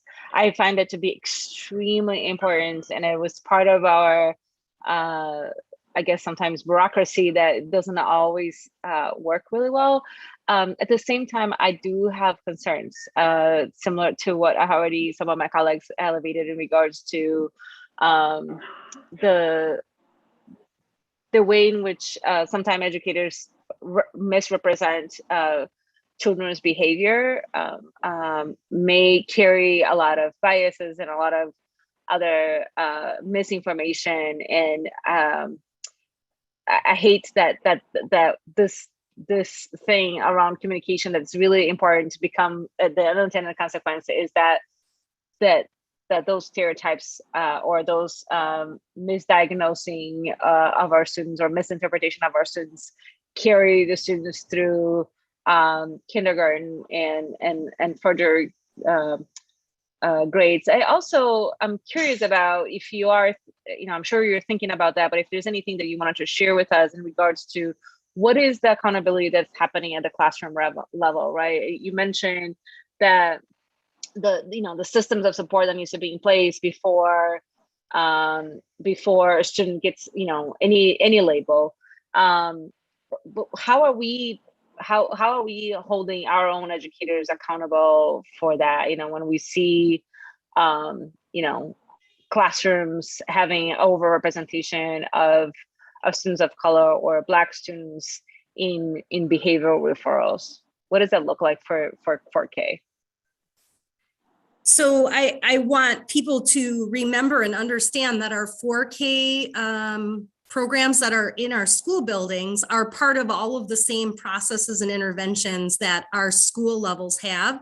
And they're also part of all of that school building professional development about anti-racist practices, biases, and focusing in on positive behavioral interventions. A lot of them are already doing PBIS that supports that positive reinforcement, and going at behavior when we're talking about challenging behavior, that we're really looking at it from more of a positive focus, where instead of that deficit lens, instead of saying what the child can't do, what can the child do, and what supports and interventions do we need to put in place in order to uplift that child to do that next piece, right? We need to support and scaffold them and their learning in order to help them do that with challenging behavior, just as well as we do it for academic behavior.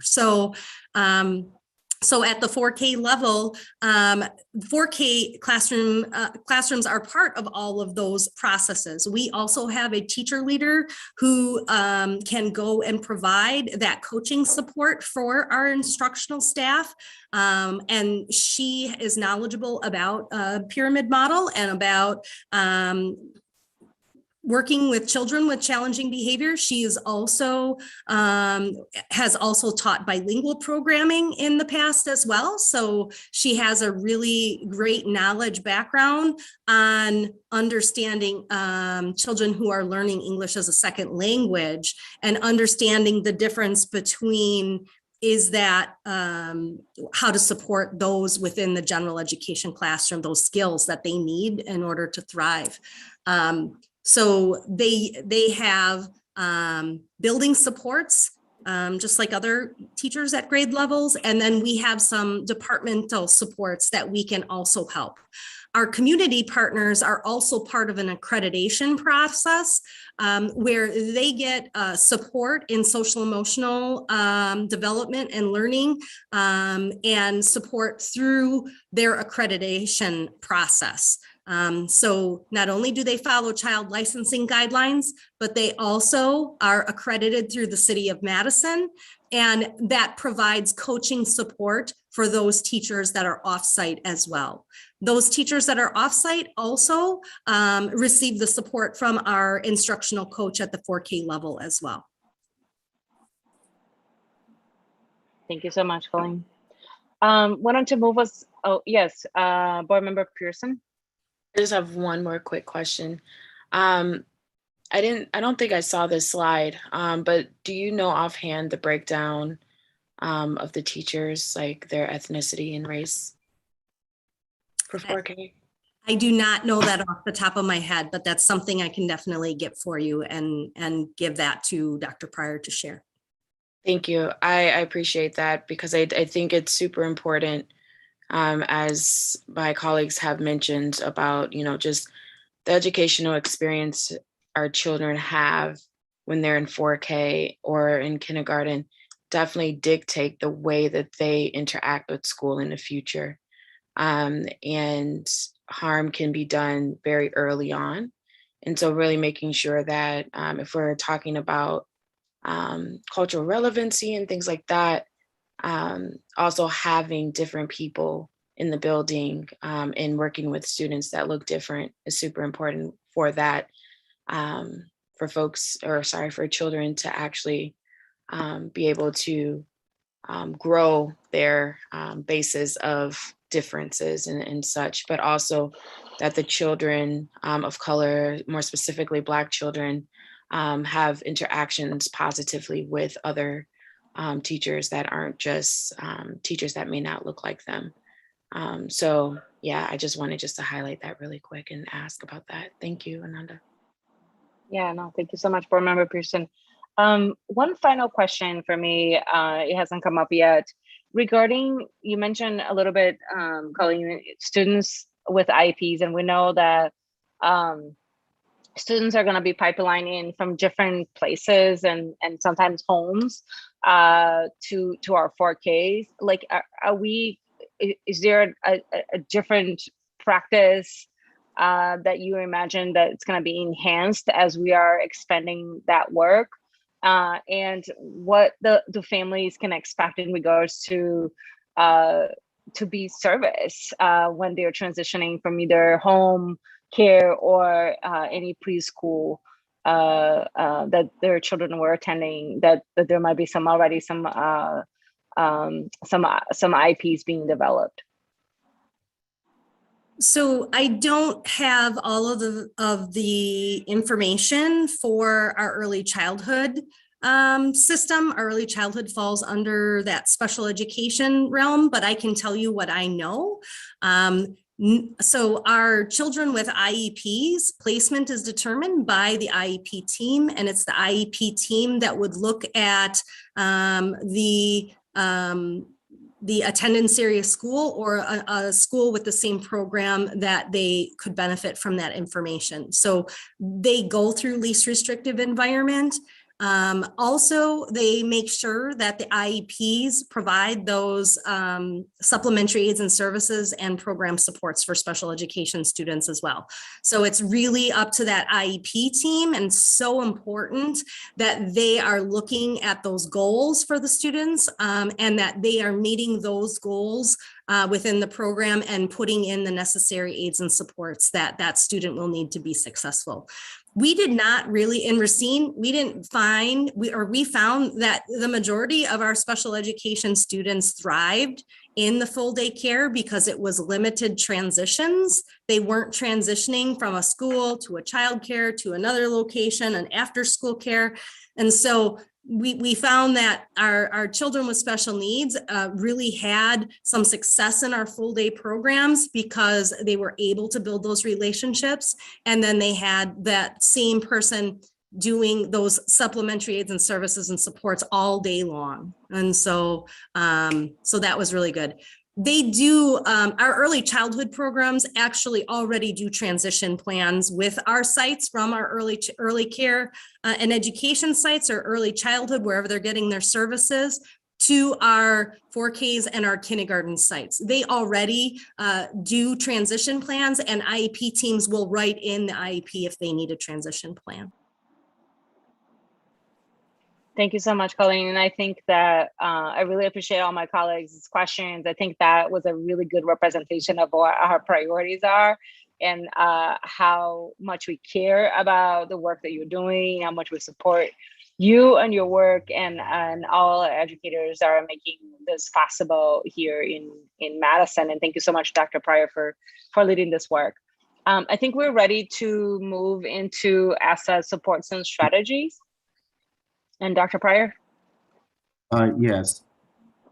Thank you again, Ananda. At this time, I would like to introduce two of the team members, Tim Peterson and Jennifer Wildner. They will come and make a presentation to us around Essa designation. Essa designation is a state and federal reporting system.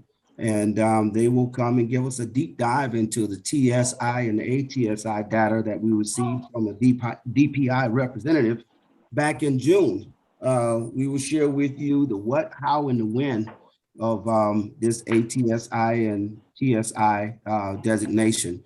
We will tell you what TSI and ATSI is. We'll share with you how our schools receive this designation. And then we will also tell you when the schools receive the designation. And then most importantly, we will tell you what the designation really means for our schools and for our district. And last but not least, we will tell you how our schools need to perform in order to perform out of the designation itself. But before we get into the presentation, I would like you to engage in this presentation not from a punitive lens, but from an engagement, from an opportunity and confirmation perspective. And when I talk about confirmation around the work that we're currently engaged in, even before we receive this information, when we look at our 3 strategic goals, we were definitely lockstep. We were already focused in on what we needed to be focused in. We have already realized where the opportunities exist for us to improve. And also, I would like for you to think about this from this perspective. This is only part of our story here in MMSD. We are doing so many things well, as you heard earlier tonight, like our all-day 4K program, our full-day 4K program. I mean, we can give you examples of so many things that we're doing extremely well, and I promise you, we will come back and we will lift all of those things that we're doing extremely well. But from the spirit of continuous organizational improvement, it is a part of the process that we look into not only the areas where we're doing exceptionally well, but we have to look at those areas where we have to shore up and those areas where we can actually improve in. And so tonight you're going to receive a presentation that lean in a little bit on some of the areas that we really need to improve in. And so I'm excited to say that, even with the data that's going to be shared, we're well on our way of putting matrix in place to really address some of the concerns that you will hear tonight. So at this time, I would like to for Tim Peterson and Jennifer Wildner to come and just kind of take us through a deep dive of the TSI and the ATSI data. Thank you. Okay, thank you, Dr. Pryor. Good evening, everybody. I'm Jennifer Waldner. I'm the Director of State and Federal Programs for the district. And Tim, I don't know. I'm Tim Peterson, the Director of Assessment for the district. Okay, and is Barb possibly getting the deck ready? Working on it. Great, thanks, Barb. So as Barb is doing that, I just want to thank you, Dr. Pryor, for that introduction to our conversation this evening.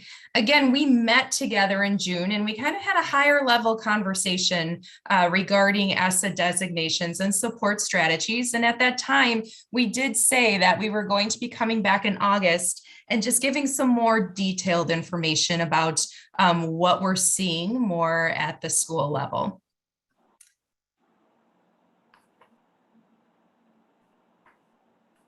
Hey, Jennifer. Say that again, Barb. Do you see it? No. We're seeing board docs, Barb.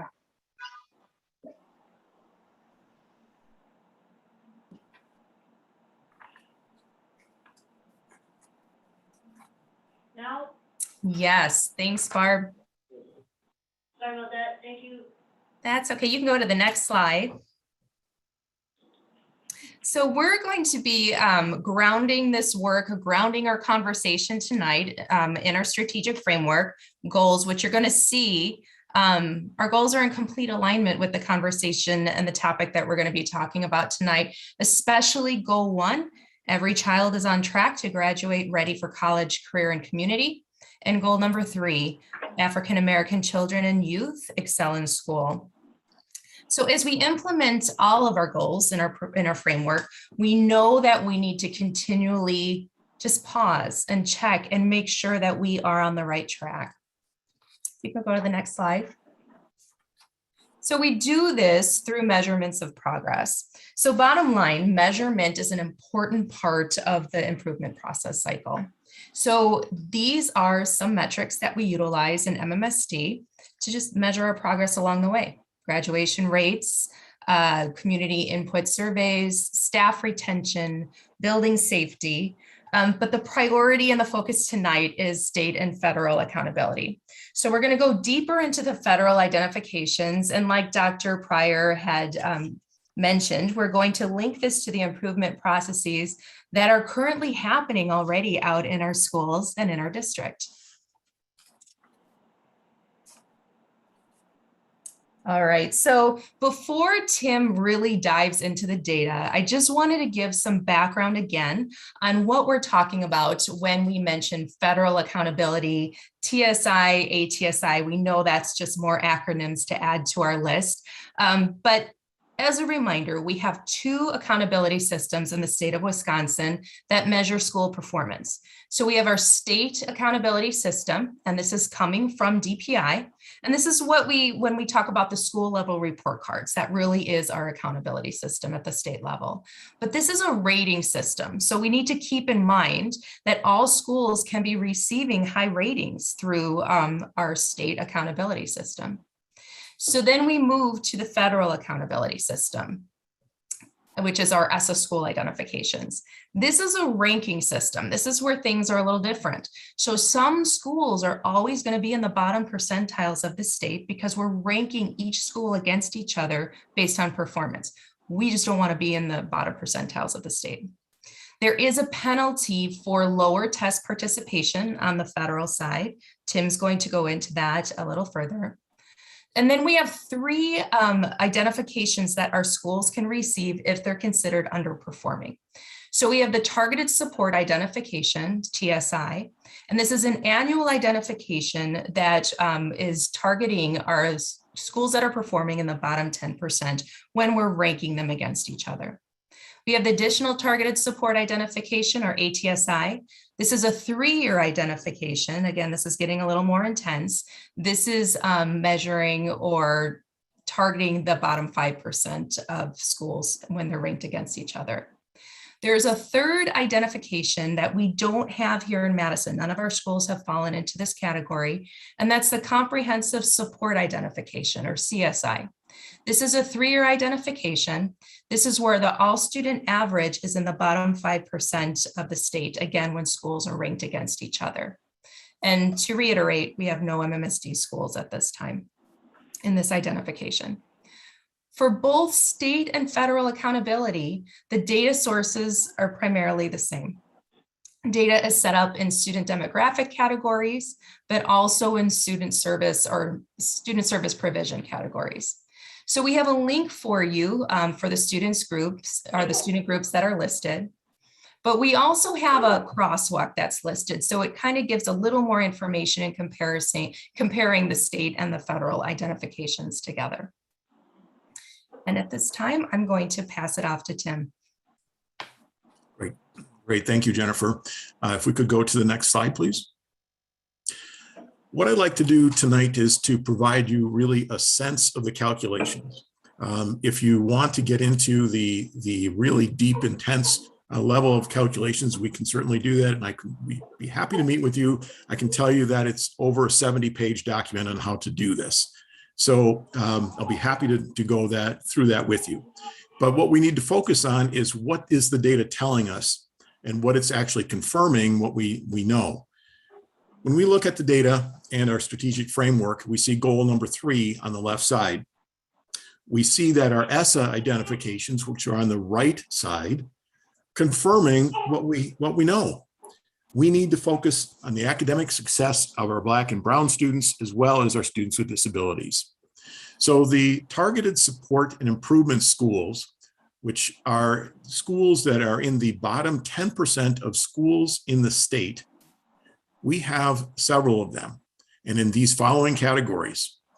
So we have specific schools identified for being in the bottom 10% for Black students, students with disabilities, Latinx students, and students of 2 or more races. Those schools are listed in the document that we have here called TSI schools. Also listed on that document are schools that are performing close to or very near that identification. Keep in mind that this is a 1-year identification and that you need to be having met the criteria for this identification for 2 consecutive years. So 2 years in, if you meet this criteria, you can be identified. So we have schools that are near or close to what's called the threshold for identification. Those are also listed on that document called TSI schools. On the bottom portion of this, we see that our additional targeted support schools, these represent the schools that are in the bottom 5% for student groups. Now, both TSI and ATSI are only for specific student groups. They do not cover the all students group. So that's why we can be very targeted. We have several schools that are also 9 schools actually that are in the ATSI portion and specifically for our Black students. They're identified. Now, again, we shared this with you last time, the fact that we do have a lot of schools that are either identified or near the threshold. One of the things that I want to keep in mind is as we go through this, that we're talking about data that lags. We're looking at data that was actually given, the assessments were given in 2018 and 19, and the graduation data as well as absentee data was from the year prior to that, so 17, 18. We will be getting a better look at some of this information this coming year, but we'll, since we had a waiver from the federal responsibilities for both 1920, when we did not take the forward exam, and this year we took the forward exam, but we received a waiver. The state received a waiver that indicated that we were not going to be penalized for participation. So if we could go to the next slide, we'll start digging into what is it that the principals actually see. You could click that again. If I was a principal, I would see the following information in my report. First of all, I would see on the left, the student groups that we're talking about. The one that's not represented here is the all student group for CSI schools, and we have no MMSD schools with that designation. This, by the way, this document that you see and the ones that you will see in the next few slides actually represent there are actual schools from MMSD. What you see here is that you have a group of students, the student group called the Black student group, that shows a demonstrated need for additional targeted support. In other words, the school's being notified that their students who fit that student category have met the criteria. They're in the bottom 5% of the identification of all the schools in the state ranked from top to bottom. This ranking, by the way, is for similar schools. So we're not comparing elementary schools to middle schools or middle schools to high schools. So it's all within the elementary school group or the middle school group or the high school group. You also will notice that down on the bottom, students with disabilities are listed. This particular school was identified for TSI, their targeted support. So that meant this identification means that they are in the bottom 10% for this specific group when you're comparing all schools across the state. If we could keep in mind again that this is 2018-19 data, so we're talking about data that's at least 2 years old now. So the question is, how is this determined? So if we could go to the next slide, please. We have to understand that, again, I keep going back to the difference between the two systems, but this is important. The federal system is a ranking system, and it puts schools top to bottom.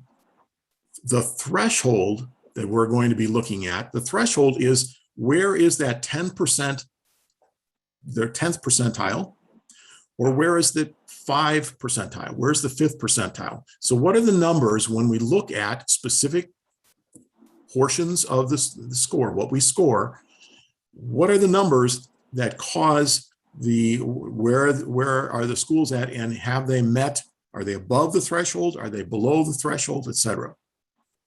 So the top blue arrow is, again, this actually, it's the same school in MMSD. You can see that as we look at the columns, first of all, called summary scores, we see the current score is 3.6 and the previous score is a 5.2. This is the 2 consecutive years that we're looking at, and that was not the score, that was the percentile that this school performed at or ended up at across the state. What was the threshold, or that point in which they get identified? If you continue over to the right side of that, you see the applicable thresholds. The 10th percentile was at a 14.9%. That's the score that you had to get in order to be at the threshold for 10%. Lower than that, you would have been identified as a TSI school. The ATSI threshold was at 6.7%. So you can see that this particular school in both years, both the current and the previous year, was below the applicable threshold for Black students. So they have been identified as being a TSI for Black students. Now, at the bottom, again, the other blue arrow, it indicates, if you look at this, that the current score is actually below the ATSI threshold. However, please note that ATSI is, as we said, as Jennifer said at the beginning, is identified once every 3 years. If you are identified in the ID year, like this school was for the Black students, you will become an ATSI school. You'll notice that their score from the previous year was a 10.9. That was above the threshold for ATSI. They were not identified in the ID year. And so even though their threshold is below, their score is below the threshold, they are not identified as being ATSI because that happens once every 3 years. They are identified as being TSI because they're below that number, that threshold. You can see several other places where the school is identified as either being close to the threshold for CSI or TSI. That means you're within 5 percentage points. So if we look at 2 or more races, you can see that the current score is 15.2. The threshold for TSI is 14.9. That's within that 5%. So they are being warned, they're given a heads up that they are close to TSI in that particular category. Same thing is true for CSI at the very top. And this, again, is the one we do not want to be in. The school is within 5% in the current setting, 5% of that threshold. So where do these scores come from? This is where it gets a little bit interesting, so please bear with me, and I will be more than happy to answer questions as we continue. So if we could go to the next slide, please. So how are the identifications determined? There are 5 areas, 5 indicators that are being used to identify schools for the Essa accountability. I'm going to go through each one of them just real quickly. So going across the top, student achievement, growth over time, graduation rate, the progress that English language learners are making, and student absenteeism. So I'm going to take these one at a time. The summary scores are what you see here listed. So in the first column under the outcome of all students under achievement, you see a 33.1. That's a summary score from a fairly involved process. I've created a summary document of how this is all put together, and you find that linked at the bottom of this particular slide. So if we look at the student achievement score, the points-based proficiency rate is determined by looking at both English language arts scores on the forward test and the mathematics scores on the forward test. And this is also done for high schools using only the ACT. So those are the 2, along with the dynamic learning maps for students with IEPs. Those are the 3 assessments that are being used to feed into these measures. So for students' achievement, points-based proficiency rate represents a scaling of if you score at a proficient level or an advanced level, you get more points than if you score at a basic or a below basic level on the state test. So the number of students that score in the advanced are multiplied by 1.5. Those numbers that are the number of students that are score in proficient by 1. Those students who score at basic get a half point. And if you're below basic, you get 0 points. Mathematics, English language arts average together, and you get an outcome score. And the column that says IP, the indicator percentile, indicates where you are in that state ranking.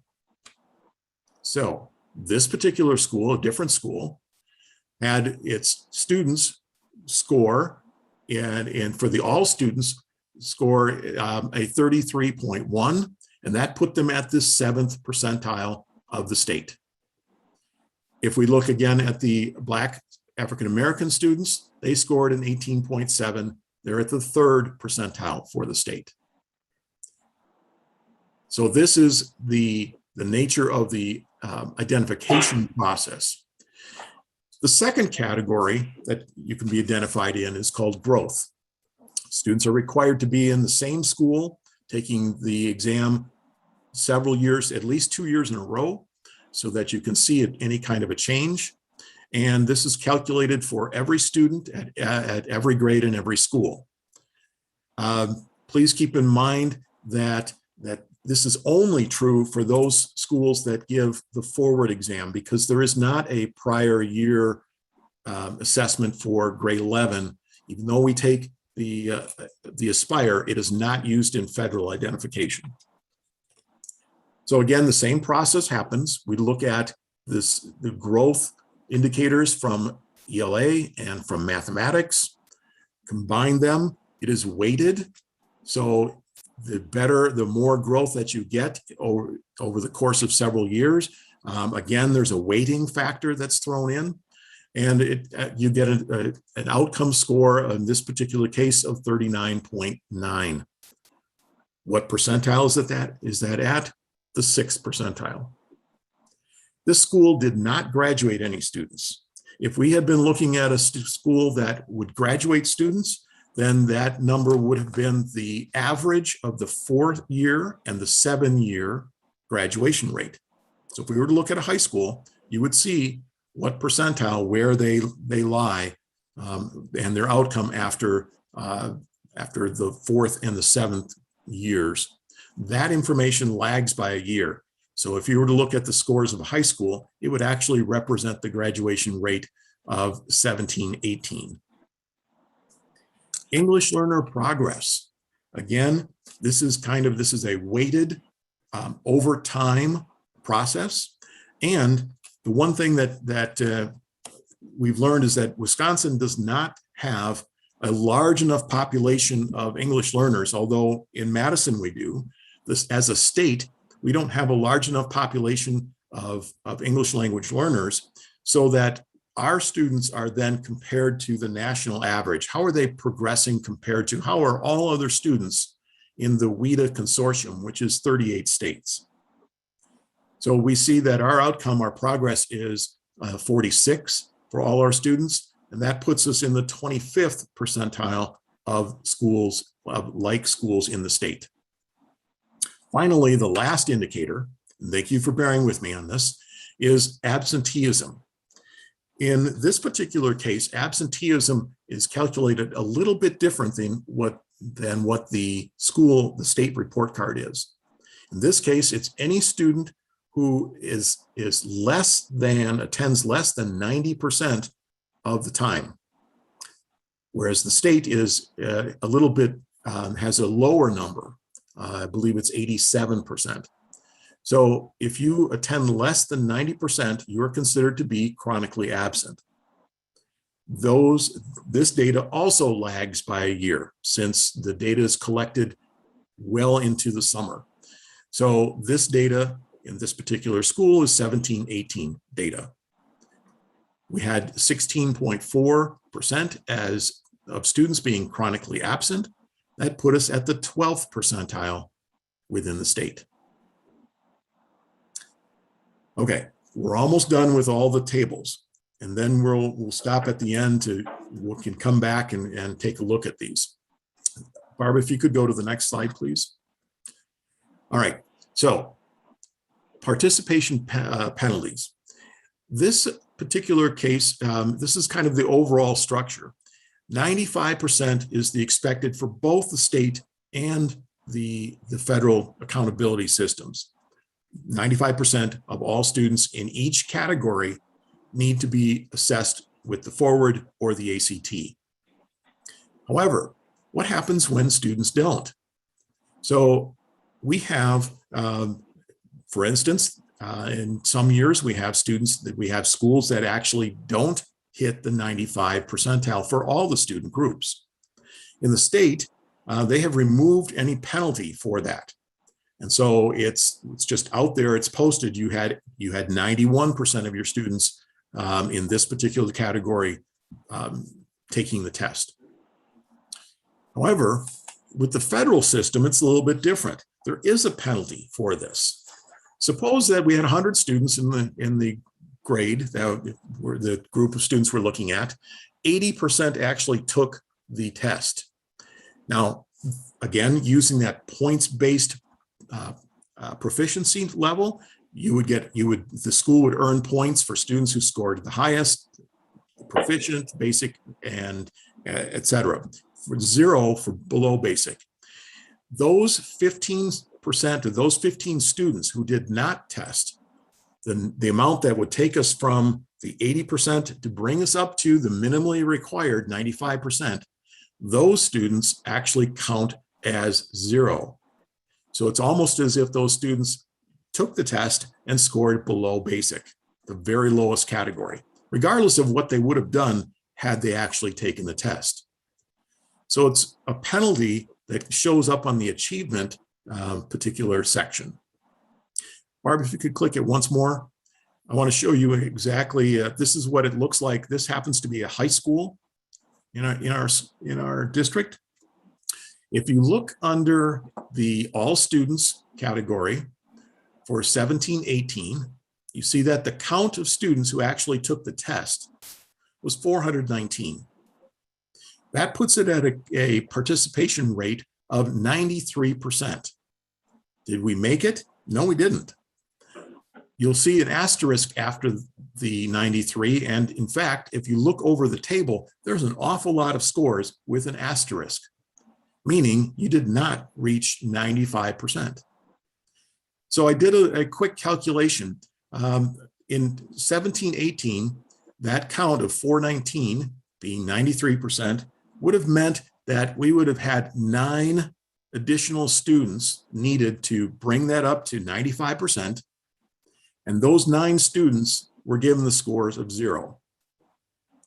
And so that was worked into the calculation, and the school in their achievement section was then ranked against all other schools in the state and placed there, so they may or may not have been identified as TSI or ATSI. Now, the opt-out numbers that are listed by school that are in this link right here represent 18-19 opt-out numbers. At that point in time, the number of students who were opting out on an annual basis had been decreasing ever so slightly. I believe we had fewer than 400 district-wide, which was kind of our high point. This year is a different story. The 2021 school year, academic year, I will have a report to you in the not too distant future, sharing with you how many students actually opted out. But keep in mind that it doesn't matter if you actually wrote a note to say, I opt out, or if you just did not test. So if you were absent or you didn't come in when you were expected to come in to test, that's what goes into the federal participation rate. They're not asking whether or not someone had a note from the family saying, we opt out. They're looking at it and saying, look, you had 60% of your students actually take the test. You need 35% to take it up to 95. And so you'll have 35% of those students equaling 0. And so the penalty would be there. However, this past year, again, the waiver was from the state, from the federal to the state, saying we did not have to count that. So fortunately for us, this will not be a penalty that affects any of our schools this year. All right. What do we do as we move forward? So Barb, if you could go to the next slide, please. Exiting these identifications is really important, but it's a very holistic move. It is not just click on these boxes and you're done. We're taking a look at this as very deep change in the system. You can see that this is it requires an improvement plan. And we actually have had a SIP in place for many years that is close to, not exactly, what is needed. The SIP needs to include evidence-based strategies. And you'll hear in a moment, we have this. And you heard earlier from Colleen as she's looking at 4K education. Evidence-based strategies, critically important. We need to identify resource inequities in our schools and make sure that we implement change there. And finally, we need to engage our stakeholders in planning. We can't just do this by ourselves and make this happen. This is a community effort. So what are we doing? What have we done? And where are we going? First of all, we have our school improvement process that has been changed, and we're digging into actually these particular components. So we're going to meet these requirements for all our schools, not just those that are labeled TSI or ATSI. The chiefs of schools have really started working hard as partners with principals and schools to make this happen. So the intense support from central office is it's there. We have an accountability website that allows for data to be easily accessed by each individual school, so that they're never at a point in which they're not certain what the data is. And there will be a process in place for them to understand, I take this and I look at this and what the data means and where do I go to make these improvements. Finally, we've been partnering with DPI through CESA 2 to support us in our work and our principals in each of the schools. Bottom line is, none of this will happen if we don't have high quality instruction. Without it happening for students in the classroom, we cannot make this change that is needed to be made for all our students. So to address that, I would like to hand this over to Kaylee Jackson, who will expand on what our next steps look like. Thank you, Tim. All right, Barb, we're ready for the next slide. So first and foremost, I want to just root us in a little graphic for the visual learners out there. We know that our entire system and our entire work is rooted around our vision of ensuring that every student graduates college, career, and community ready. And we do this through this cycle of plan, teach, reflecting, and adjusting. We also know that the only way in which we will actualize our vision of students graduating college, career, and community ready is through a deep partnership between both our system, so our central office, staff and team members, as well as our team members within our schools and within our classrooms. So what we are really focusing on this year is ensuring, number one, quality of access as well as fidelity of use. And so I just want to talk about that just briefly. So Tim had spoken to the fact that CESA 2 was supporting us with this school improvement plan. And as he said, we already had a school improvement plan that was 95% of the way there. What we've done is we've partnered with CESA 2 to refine our school improvement plan, to add additional components to it, to be sure that we are supporting all of our learners. So what you'll see in our new school improvement plan is you'll see specific academic metrics, as well as metrics that are specific to some of our critical programs, including students with IEPs and including our English language learners. You'll also see that we look at curricular and instructional materials as an equity issue, as an equity lens. We are ensuring that 100% of our students have access to high quality materials, be it Achieve 3000, be it Lexia, be it Benchmark, right? We're ensuring that all of our students have access to high quality curricular and instructional materials.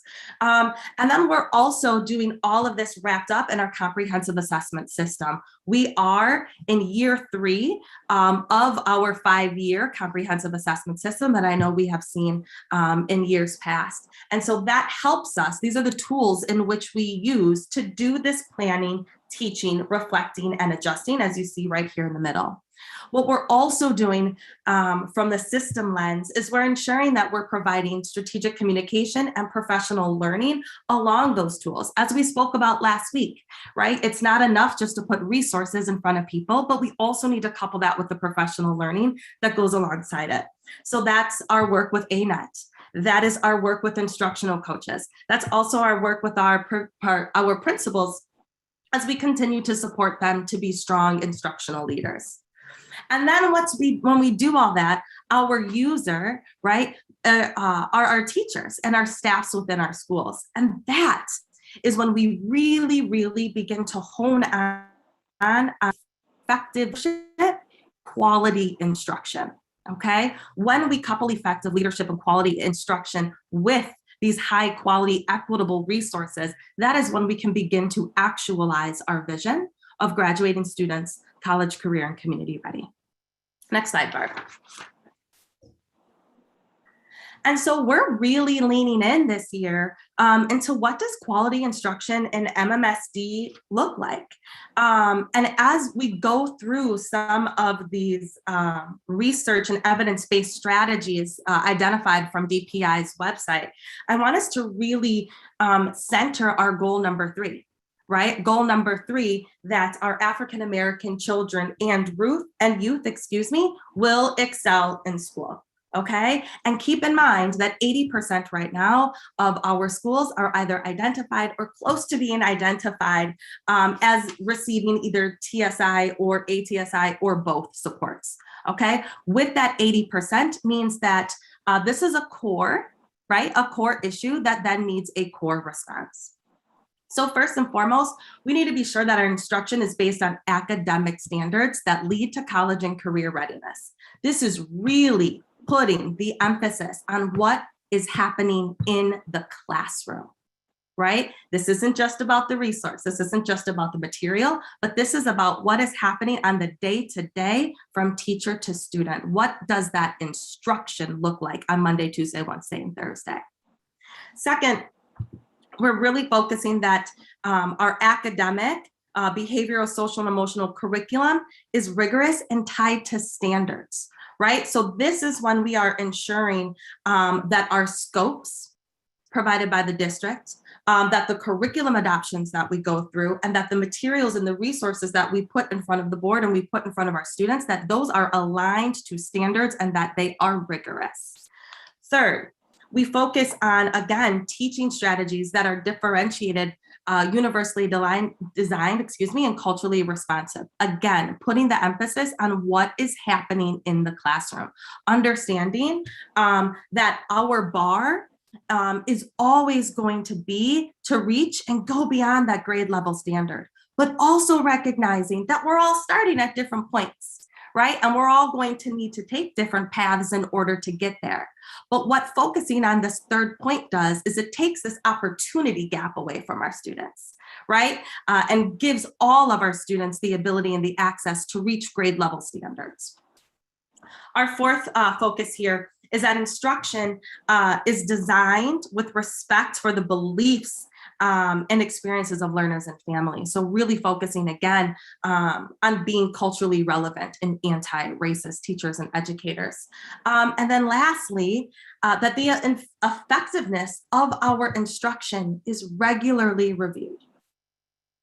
We are regularly reviewing and course correcting both at a learner outcome, right? So academic gains, as well as system implementation, right? But that we are continuing to be on an intentional course of review and course correction. Next slide.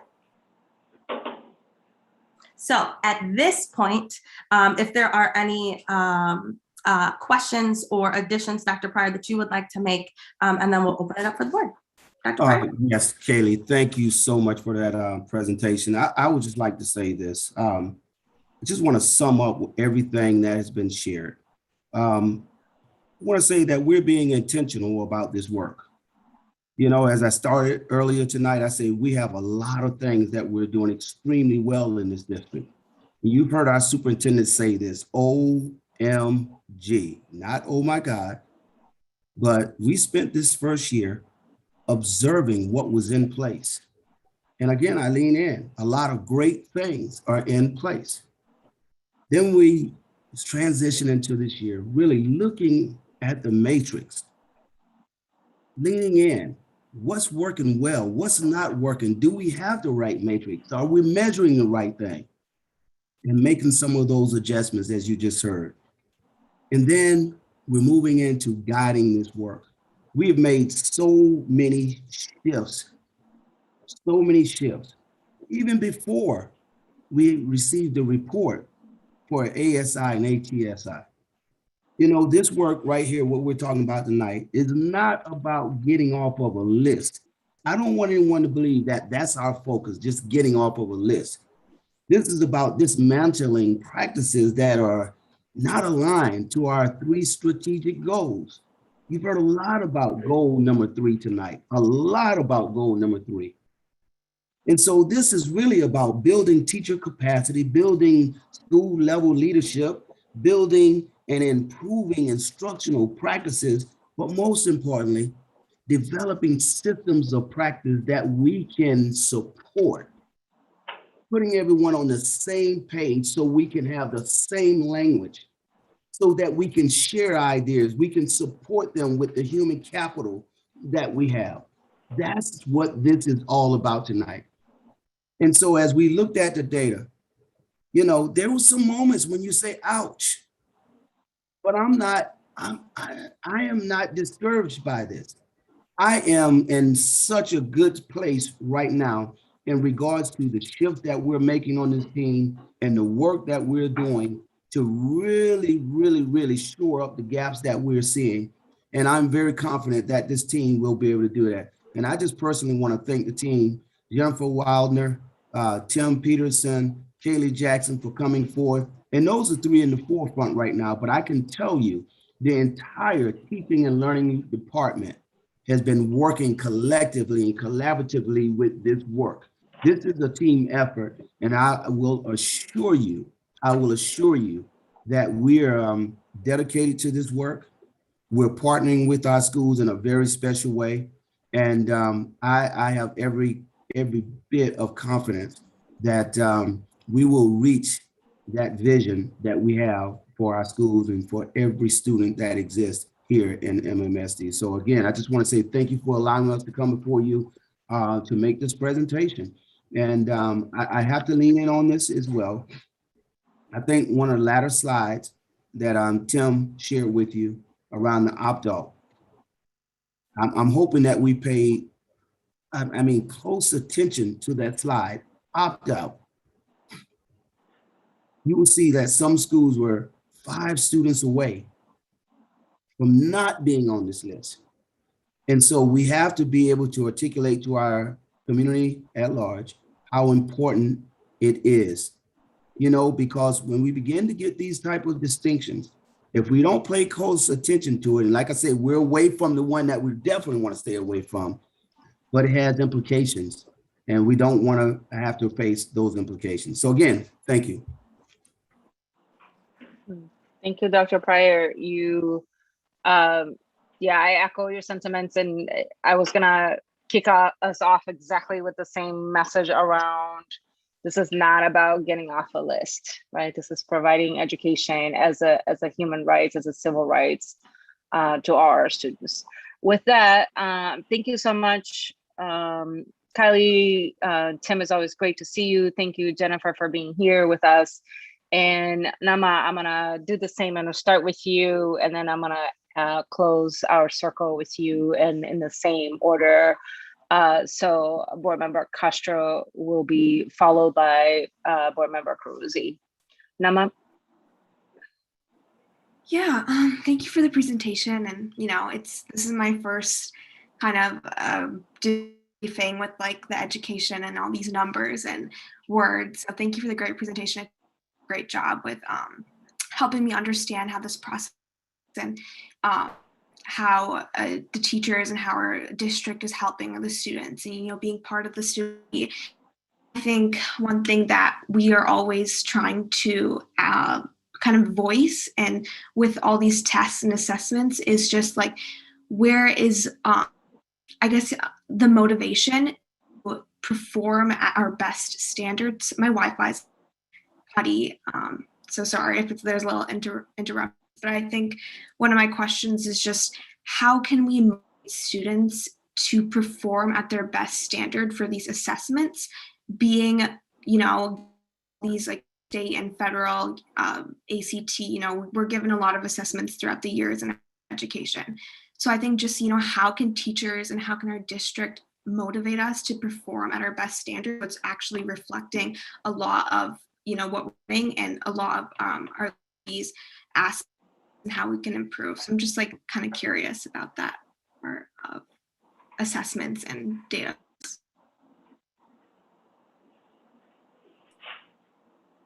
I'll jump in and start, Kaylee, if you want to help me out as well. That's a great question, Nama. I appreciate it. One of the really important things is, for me personally, is if we are about giving an assessment, it's not just to do it. We need to use the data to improve what happens for students in the classroom. It's a little bit more difficult with the ACT because by the time you take it as in the spring of your junior year, there's not a lot of time to actually change things for a student.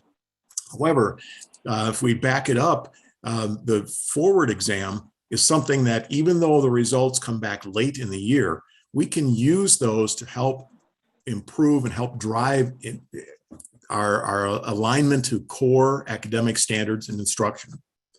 So I guess bottom line is, you know, telling students that, oh, please try really hard on this, it's not going to work because it has to be what's going to happen, what's going to change because of this. And so what, you know, the ACT, there's a lot of things that come from that. But the forward exam, we have to be explicit and say, this is what's going to happen with this data. And it's, again, one of the things that you saw, I hope, was that it's used over time to look at growth of a student, both the forward exam, and then if you're an English learner, the access exam does the same thing. So, Kaylee? Yeah, I'll piggyback on that. Nama, great question. I was a high school principal, so I had to get and a high school teacher. So I had to get my students super excited to do things like the ACT. And they'd be like, Miss Jackson, come on. But I think the biggest thing is there has to be a personal investment, right, from the student lens. And there has to be, you need to be able to see, Nama, what this means for you. Right? What does a 32, a 33, a whatever on the ACT mean for you? Right? Why does that matter to you? There's also goal setting, right? When we think about students, every human on this screen right now has personal and professional goals that we set within our lives, right? And we also have benchmarks along the way.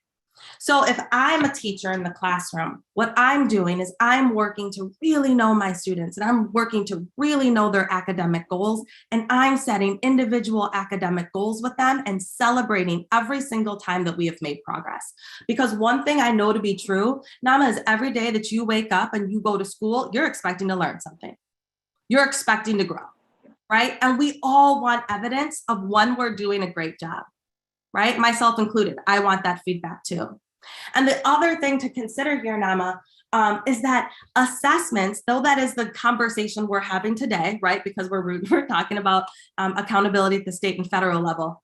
That is not the only way in which we provide feedback, right? That's not the only way in which you as a student feel invested around school or feel as though you are making growth. Right. But I would think, and the moves I would make as a classroom teacher is helping my students to see an internal and set an internal investment, have a purpose in this, and then help them to set goals and celebrate their progress. Yeah, thank you. That does, you know, answer. And I feel like that's also a goal that we as students also have, is just trying to find the inner strength and inner motivation. So thank you. May I add this too? And I agree with everything that was shared. But I spent 11 years as a high school principal and a very challenged area. And one of the things that I don't think we do very well in most schools is that we don't share the data with the students. You know, we never hear about it.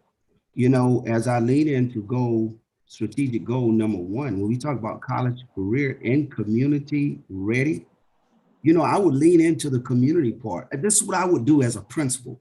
I'm like, you know, what are the implications, I should say, of the results from these high stake assessments? Did you know that it has impact on the business community? Businesses look at how's the school district performing? How is that school performing? It has an impact on real estate. You know, whether or not people move into your community, they look at how is that school performing, and they look at these test scores. You know, and I can go on and on and on. It has tremendous impact. And I would share that with my students. And, you know, I would see that aha light come on. They say, oh, now I get it. And then, you know, I am one, I think kids and students thrive on competition. They want to know how they're doing compared to another school, you know, and I put the challenge there for my kids.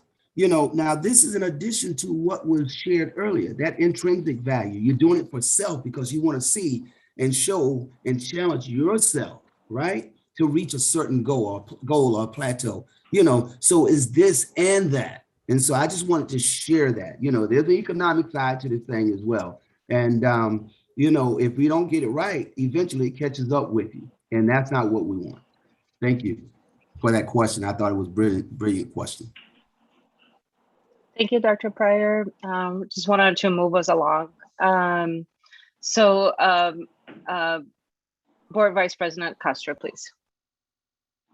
Thank you so much. Could someone speak to how we are going to incorporate these changes and intentionality into SIPs?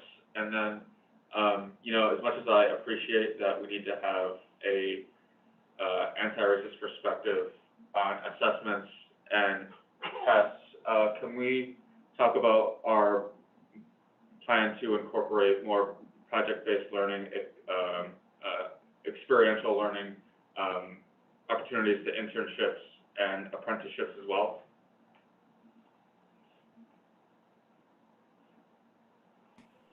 Okay, I guess I'll start off here. First of all, a great question. You know, and I think what you have gone back to is really lifting strategic goal number 1. You know, I don't think there's a secret, and I think I've said it on this platform many times. When we talk about the college and career piece, but for the most part, schools get that right. I mean, the college piece. You know, the kids that come in knowing that they desire to attend college, 4-year or 2-year, we service them well. But we lean into those kids around the career and pathways. And I think pathways is the caveat to that. You know, Sydney Green, who leads that work, is very passionate. I know that we have not really leaned in like we wanted to as of yet, really lifting that and making it come to life as it should. We're doing an okay job, but I don't think we're as intentional as we can possibly be. And so that is one of the areas that we need to lean in and ensuring that we're reaching every child. Around the SIP, what we have done with that SIP is we've become intentional. You know, I can be honest, last year I served my first year here, you know, and I often ask the question, what is the expectation for schools? And I can honestly say that we're spelling that out now as to what the expectation is for schools, from our practices to the strategies that we're rolling out. I think we have an intentional focus on coaching now for principals, ensuring that they're maximizing the leadership and the leadership team that they have in their schools. We have put curriculum and instruction in the SIP. They're closer to the house now, if you will.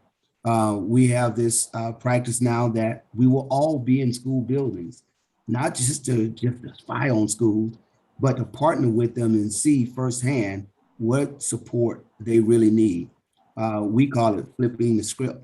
We're working for the schools instead of the schools working for us. And we're being very intentional about that by even building our schedule such that we have to be in buildings so many times a week to ensure that we're working closely with building level leaders to get this work done. When you think about letters as a systemic initiative that we have in the school, we're banking everything on letters. And we've also realigned staff to better support letters. Our instructional coaches now, before this year, we asked what was the responsibility and the job for the instructional coaches, and we received a different job description almost for every coach. And so now we have aligned in an intentional way the coaches to the work that is going to make a difference from K-12, or I can say for K-12. And so those are some of the things that we're doing. We have a progress monitoring built into the SIP where we'll know where schools are opposed to waiting until the end of the year and being pleasantly surprised as to where they are. It gives us an opportunity to pivot right on the spot and provide the interventions that we need to provide to schools. So I'm just lifting a few things that we have put in place that is different from what it was last year. And, again, I'm very confident that we're making the shifts there. To the last question that you posed about how instruction will be delivered. Schools do have some autonomy, as to how they would like to develop their instructional model in their schools. PBLs, problem-based learning, I love it. Project-based learning, I love it. It takes a lot of professional development to do that with fidelity and with intentionality, I should say. And so I'm quite sure we will have some schools doing that. I'm quite sure many of our elementary schools are probably already doing that. And I'll just be totally transparent. I have not had a chance to see all of our elementary schools because I am happy to say that I'm about 24 days into this job. And so, again, I'm excited about it, looking at that. And thanks for lifting that, because we will lean into that and see whether or not any of our schools are really taking advantage of that and see how we can even better support them in rolling that kind of instructional curriculum out. Katie? Yeah, so I would welcome that conversation, Savion, and a deeper dive into our project-based learning. As Dr. Pryor lifted, it absolutely is happening in our schools. We are intentionally lifting that, particularly through our STEM department. And so I am happy to come back at another date and really dive into that a little bit deeper with you all. Thank you so much for those answers. I am not crazy like a lot of people are about assessments, but I do understand that we need a common baseline across the district, across schools to measure our growth for students. But I'm of the belief that if we provide students with meaningful learning experiences free from bias, where they can explore their passions and interests, that we will see the results we want on the assessments. So. Right on. Thank you so much, Vice President Castro. And Carusi, you're next, right? Thanks, Amanda. Thank you so much for this deep dive. I really enjoyed digging into the data and understand how you're using it. I'd love to see this more often for other topics. I feel like this was a good use of the board's time. I have one comment and 3 questions. My comment is about the statement that 80% of schools district-wide are at or near the threshold for Essa identification. The denominator for calculating that is not 54 schools, it's 45 schools, and 45 schools is not district-wide, it's 45 schools. I think we need to be accurate with our language here, because a statement that 80% of schools across the district are at or near the threshold encourages deficit thinking about MMSD, and it's not true. It's 45 schools, it's not district-wide. So I think we need to stop using that statement and speak the numbers as they are, to discourage our community from thinking in a deficit way about our schools and our kids.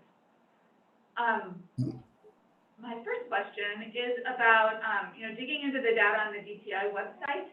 I noticed that our secondary schools are more heavily represented in the schools that have been identified. In particular, all 4 of our comprehensive high schools have been identified, and if you look at the ACSI list, it's majority middle schools I'm wondering why we see the increased representation of schools that have been identified at the higher grades. Is it because students are more likely to be absent at higher grades? Is it because they're more likely to opt out or be absent from the test at higher grades? Is it because they're actually not testing as well at higher grades? What's happening here?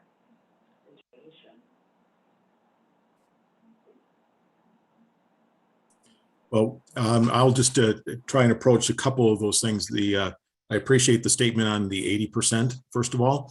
That the 45 in the denominator is the schools that actually have, that are available for federal identification. The schools that are not are the K2 schools, for instance, for innovative and alternative. So that number represents those schools in the denominator, those schools that are actually eligible, so to speak, for inclusion in the identification. But I absolutely hear your point about the deficit thinking. So I appreciate that. One of the things that we find about the high school is that it is it's a little more difficult to ensure that we get all students there on test day. We do make an effort to make sure that we hold up the ACT. It's a juniors only day on that particular day. But again, once students have, for instance, they have a driver's license and their own thoughts about whether they want to test or not, that can make a difference. I go back to Nama's earlier question. We have to build that intrinsic piece around actually, why is it important for me to take the test? I think that would be a helpful piece. That would go a ways in improving this outcome. Again, all the student categories, all the categories are really difficult. The participation numbers that I showed you was from a high school. You notice that they were like at 92 or 93 or 91%. They're close, but they're still being penalized. So we have work to do. Yeah, thank you, Tim. I think Dr. Jenkins, you wanted to add?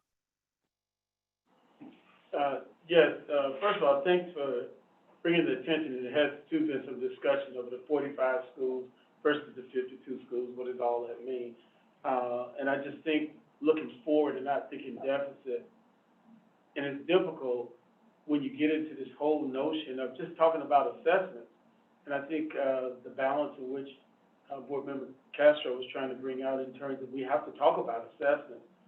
I've made this statement for years and I continue to make it. Data absent of children isn't good data. And children absent of data, they aren't going anywhere. You have to have a strike of balance. When we talked earlier, and Nama, your question was phenomenal in terms of inspiring. In terms of what inspires children, not everyone's inspired to get a perfect score in the ACT, nor should they be. It doesn't necessarily represent the value of a child. It may represent a cumulative experience which a child has had that allows them to get some level of motivation. But for other children, that may not be it, the ACT. It may be a direction which Mr. Castro was trying to go into in terms of the project-based learning. How do we teach the whole child? How do we ensure from the moment, from prenatal, we're talking about children in a way in which they all have value. This gets into your whole idea of what you see at the high school versus the middle school versus the elementary. Every kindergarten class I go into, pre-K class, and I say, how many of you going to graduate from college? Want to go to college? Every hand goes up the first day.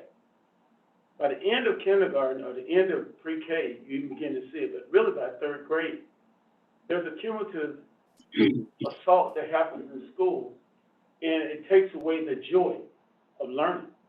So you'll see children who may have been proficient based on whichever criteria you want to give in any state in elementary. By the time that same child, particularly if they're a child of color, Black male, specifically Latinx male, ELL child, special ed child, it becomes a cumulative effect on the children and then how they do as they continue to rise in school. In middle school, they're still there to a degree, and then we cemented what's beginning to be very divisive as we start with this whole thing of advanced learning versus not assessing value to children based upon adults' behaviors that have been or have not been appropriate at times.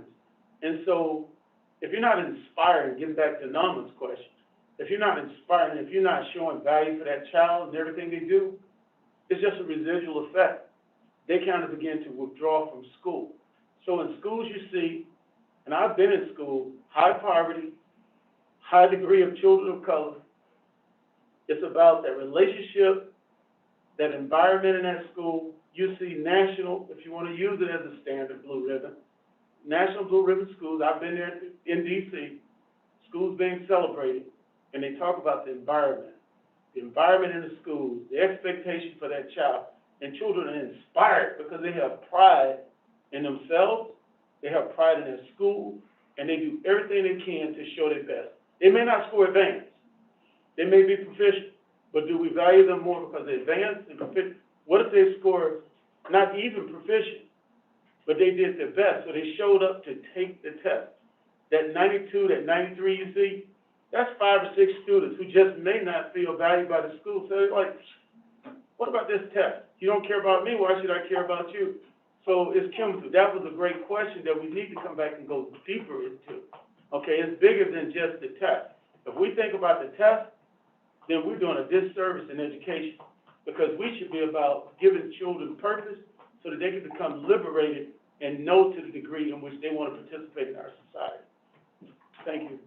Yeah, thank you for that. I really appreciate it. I completely agree with you that we've got to think much more broadly than these exams. And I also wonder if, particularly at the middle and high school level, we've got kids who took the math test for years, and for years, like, their score flashed up on the screen when they were done, and they compared their scores with all their peers, and many kids began, I think by middle school, began to associate standardized testing with, I am not as good as everybody else. And that also crushes a little piece of them. I think that doesn't mean we don't collect data about kids, but I think it means we have to be really cautious about how we share that data with kids, how that kids share that data with each other, and because no matter how much we as adults may talk about, like, we aren't going to label kids based on testing, labeling happens. And kids do get viewed often through a deficit lens, by their peers, if not by, if not by adults, and probably by adults too, if they consistently score below a certain level or score below their peers. And it can take away the motivation for trying on those tests or showing up for the test. So I think not just rethinking what tests we give in MMSD, but also how we communicate with children about those tests, how much importance and emphasis we put on those tests, versus like valuing kids as whole human beings who bring so many skills to the classroom that never ever show up on these tests, is really important as we move forward. This is not just about Essa, this is not just about assessment, it's about whole children who have many, many gifts, some of which are not reflected in these exams. So I completely agree with you, Dr. Yeah, and I completely agree with you, and I ask that we take it one step further when I say the environments that we create.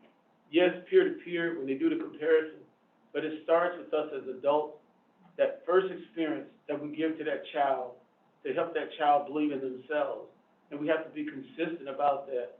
James Baldwin in 1963, when he spoke to the teachers, he said, love our children. And I just think we need to reach deeper and ask that question too. What does love look like? And just think about if all of our children felt that way, what would they think about what we think? As in the Bobo study, right, by Bandura. They will only do what they see us do. So thank you so much, Chris, and I hope that we have this discussion more, because if we're going to transform our environment, I know we have to do this presentation, but this is not going to move the needle, if we don't go deeper. This is just setting us up to do more of the same. And we are getting the results which were designed to get, just moving along at the surface level. Thank you. So this conversation just pretty much addressed my third question or comment, which was about opting out and absenteeism during these tests. And I think we need to approach this, especially for Black students and students with disabilities, from a place of compassion.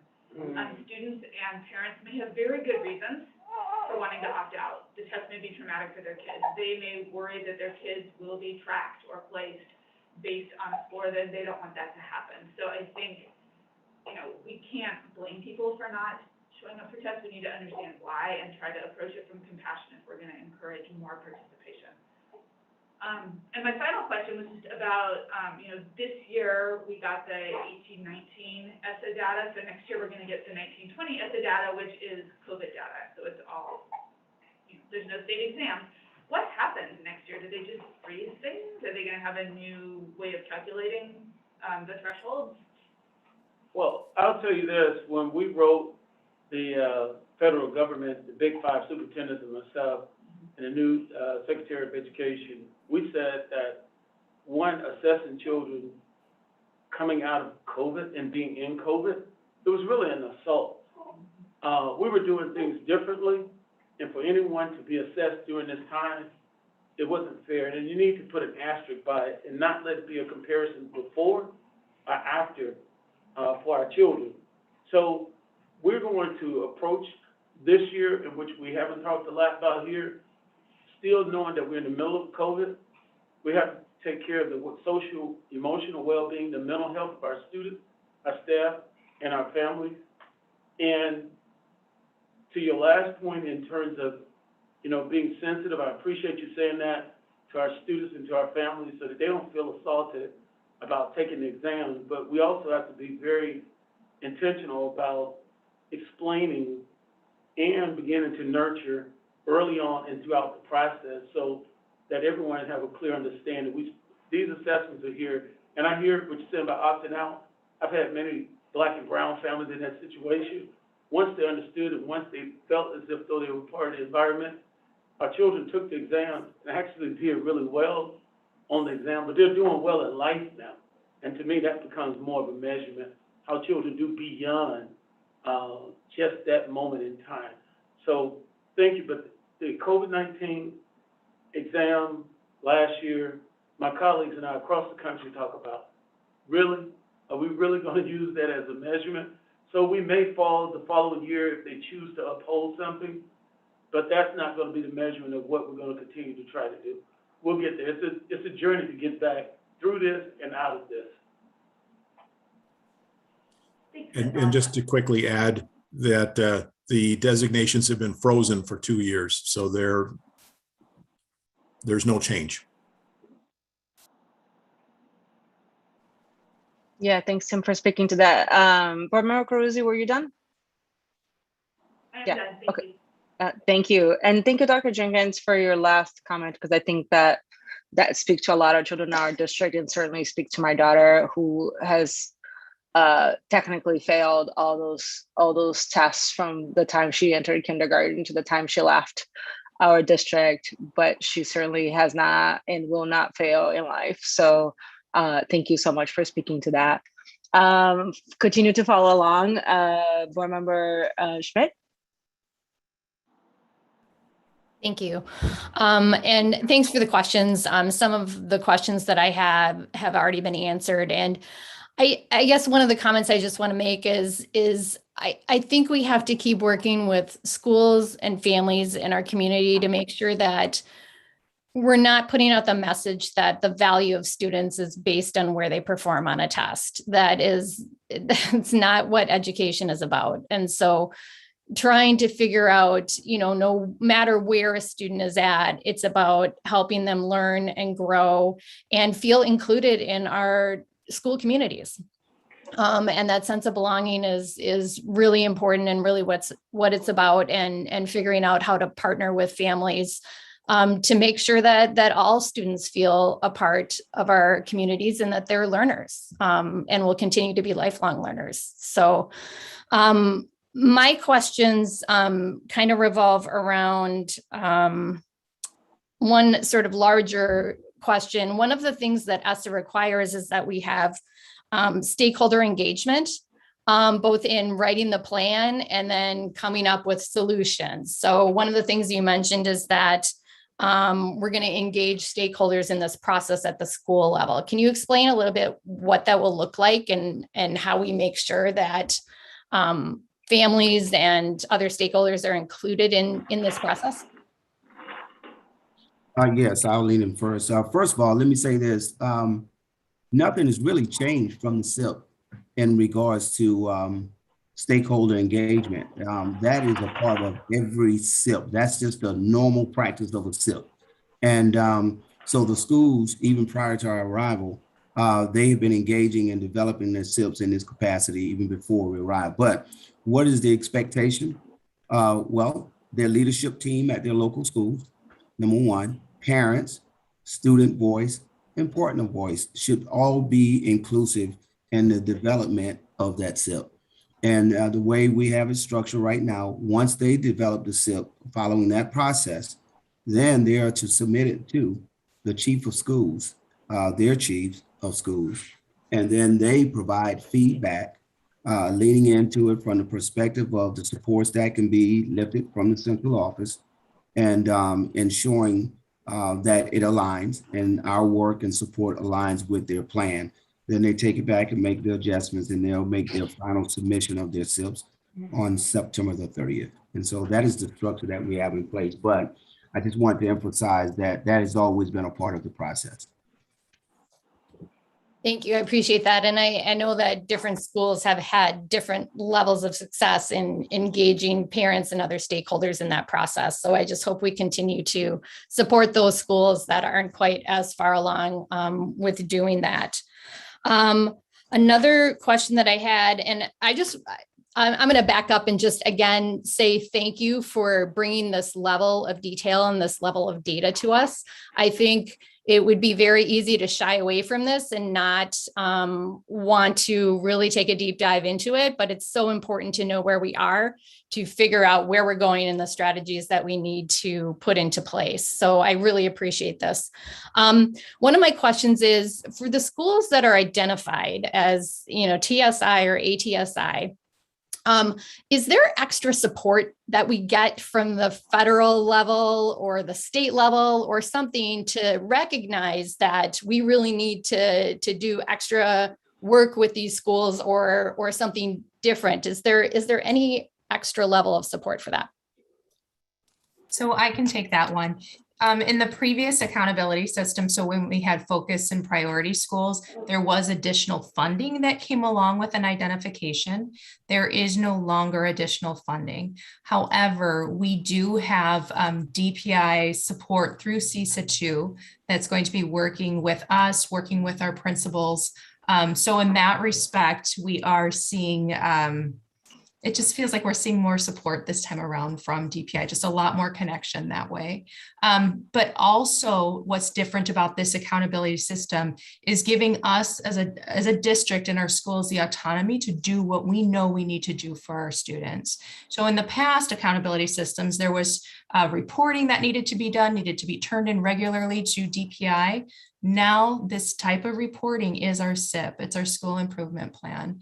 And we're working again with our CESA 2 representative on our what we're doing with our schools and our resources here. But again, no monetary support if that's what you're asking about.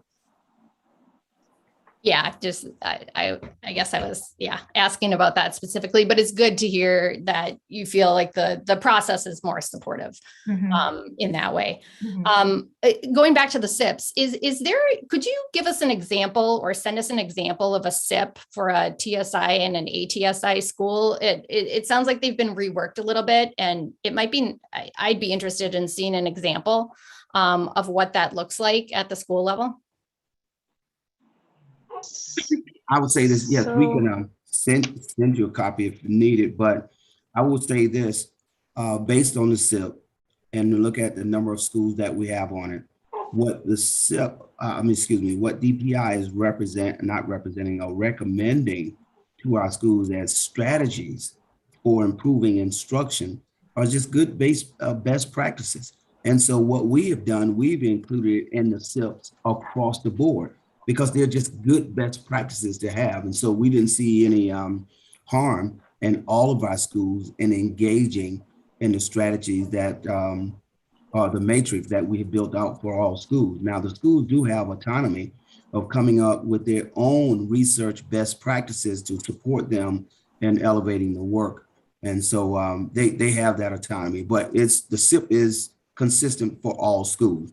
The level of support that we're providing may differ. As you know, we have our demonstration sites led by Mr. Harvey. You know, they will get another layer of support, but other than that, it's the same for all schools.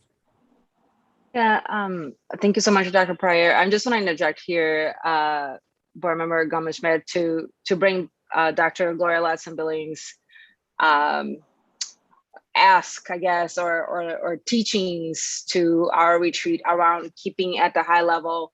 The SIPs are public documents, so you can certainly like look them up. I know in years past, schools have uploaded those SIPs into their website, on the particular school's website, so you're welcome to access them. That is not a conversation that I'm hoping to set us up in an instruction work group, because we are that I think that's a little bit outside of our purview, and it's a bit granular work. So is there any other question? Yeah, I just want to see, I mean, based on our conversations, I think the SIP is sort of where the rubber hits the road for the schools in addressing what we're talking about. So I just do appreciate understanding that process and how the schools are engaged in the work. So I do appreciate the answer for that. That's all the questions that I have. Thank you.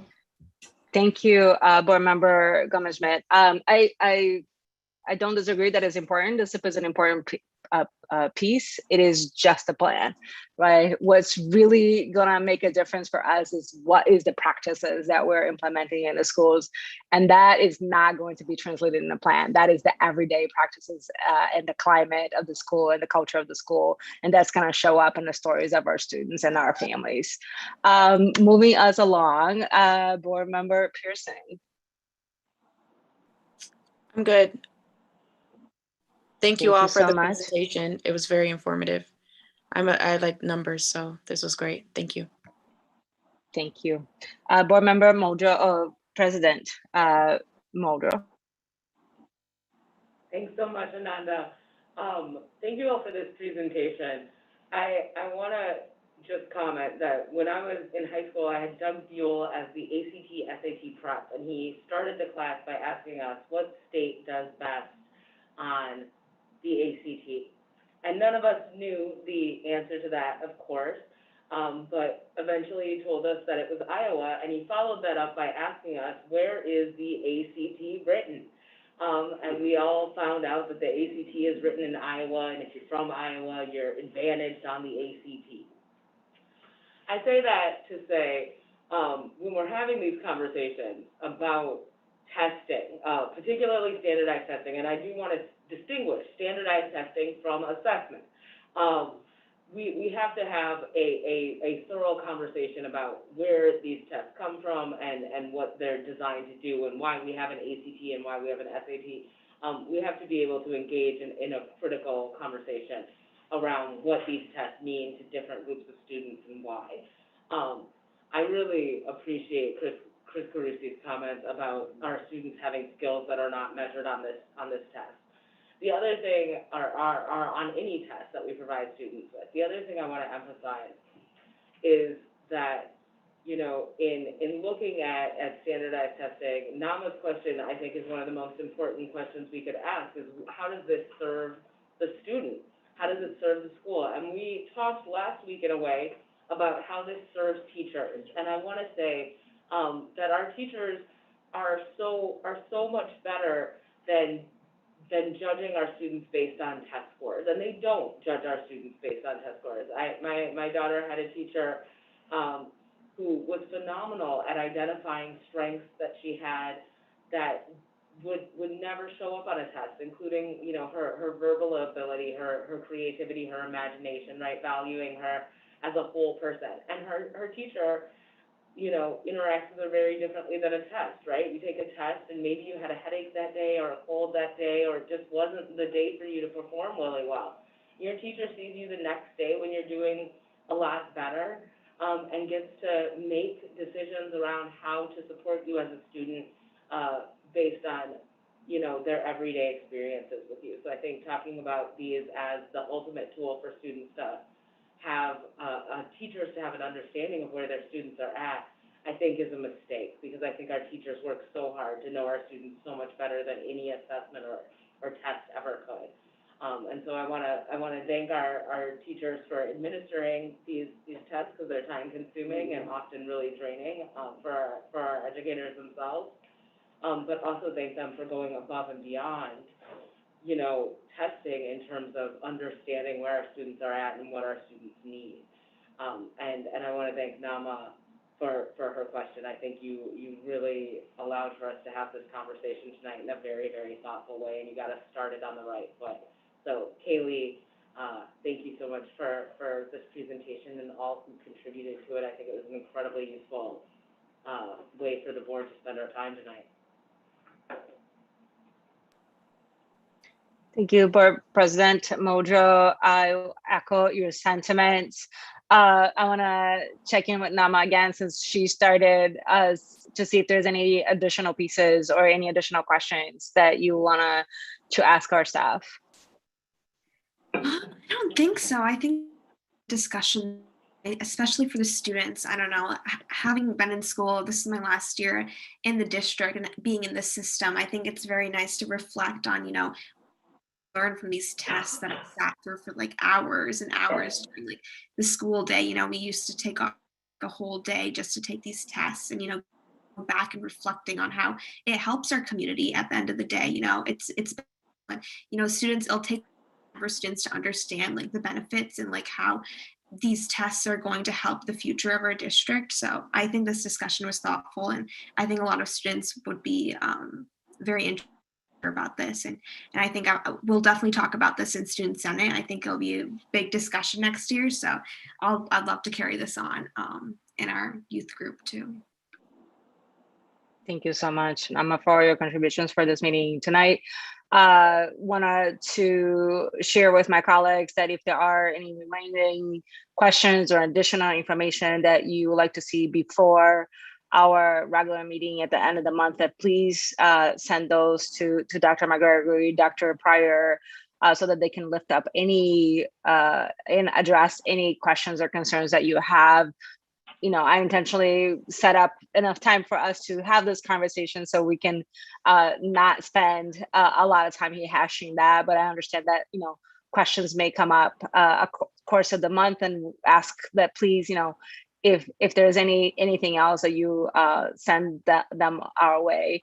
With that, I want to see if Dr. Pryor has any final words, and Dr. Jenkins, and then we should begin wrapping up our meeting. Thank you, Anana. I'd just like to say this to everyone tonight. Thank you so much for your questions. Thank you for the feedback. You know, it is your voice that hold us accountable, and it's your voice that pushes us to think more deeply and more critical and more intentionally about the work that we're doing for our young people. And I just thank all of you for allowing us to come before you tonight to make this presentation. And on behalf of the entire teaching and learning team, we want to say thank you. Dr. Jenkins? I would just like to say thank you. Yeah, I would just like to say thank you, Dr. Pryor, and to his entire team. The intentionality tonight, from Colleen to the last presentation, all the board members, your questions, this is very thought-provoking, energizing. Right before school starts, it fires you up to have this level of conversation. And for me, anytime we can listen to students' voice, Nama, you rock tonight. Thank you. Thank you so much for raising that question. Thank you, Dr. Jenkins. Thank you again, everyone, all the staff for being present and all the presentations. With that, I'd like to entertain a motion to adjourn. So moved. Moved by Savion. Thank you so much. And Nama, your advisory vote? Aye. All those in favor signify by saying aye or raising your hand. Motion carried, meeting adjourned. Thank you, everyone. Bye, Frida. I'll see you soon, baby. Thank you. We have Thanks, an Barb. additional chair in the meeting.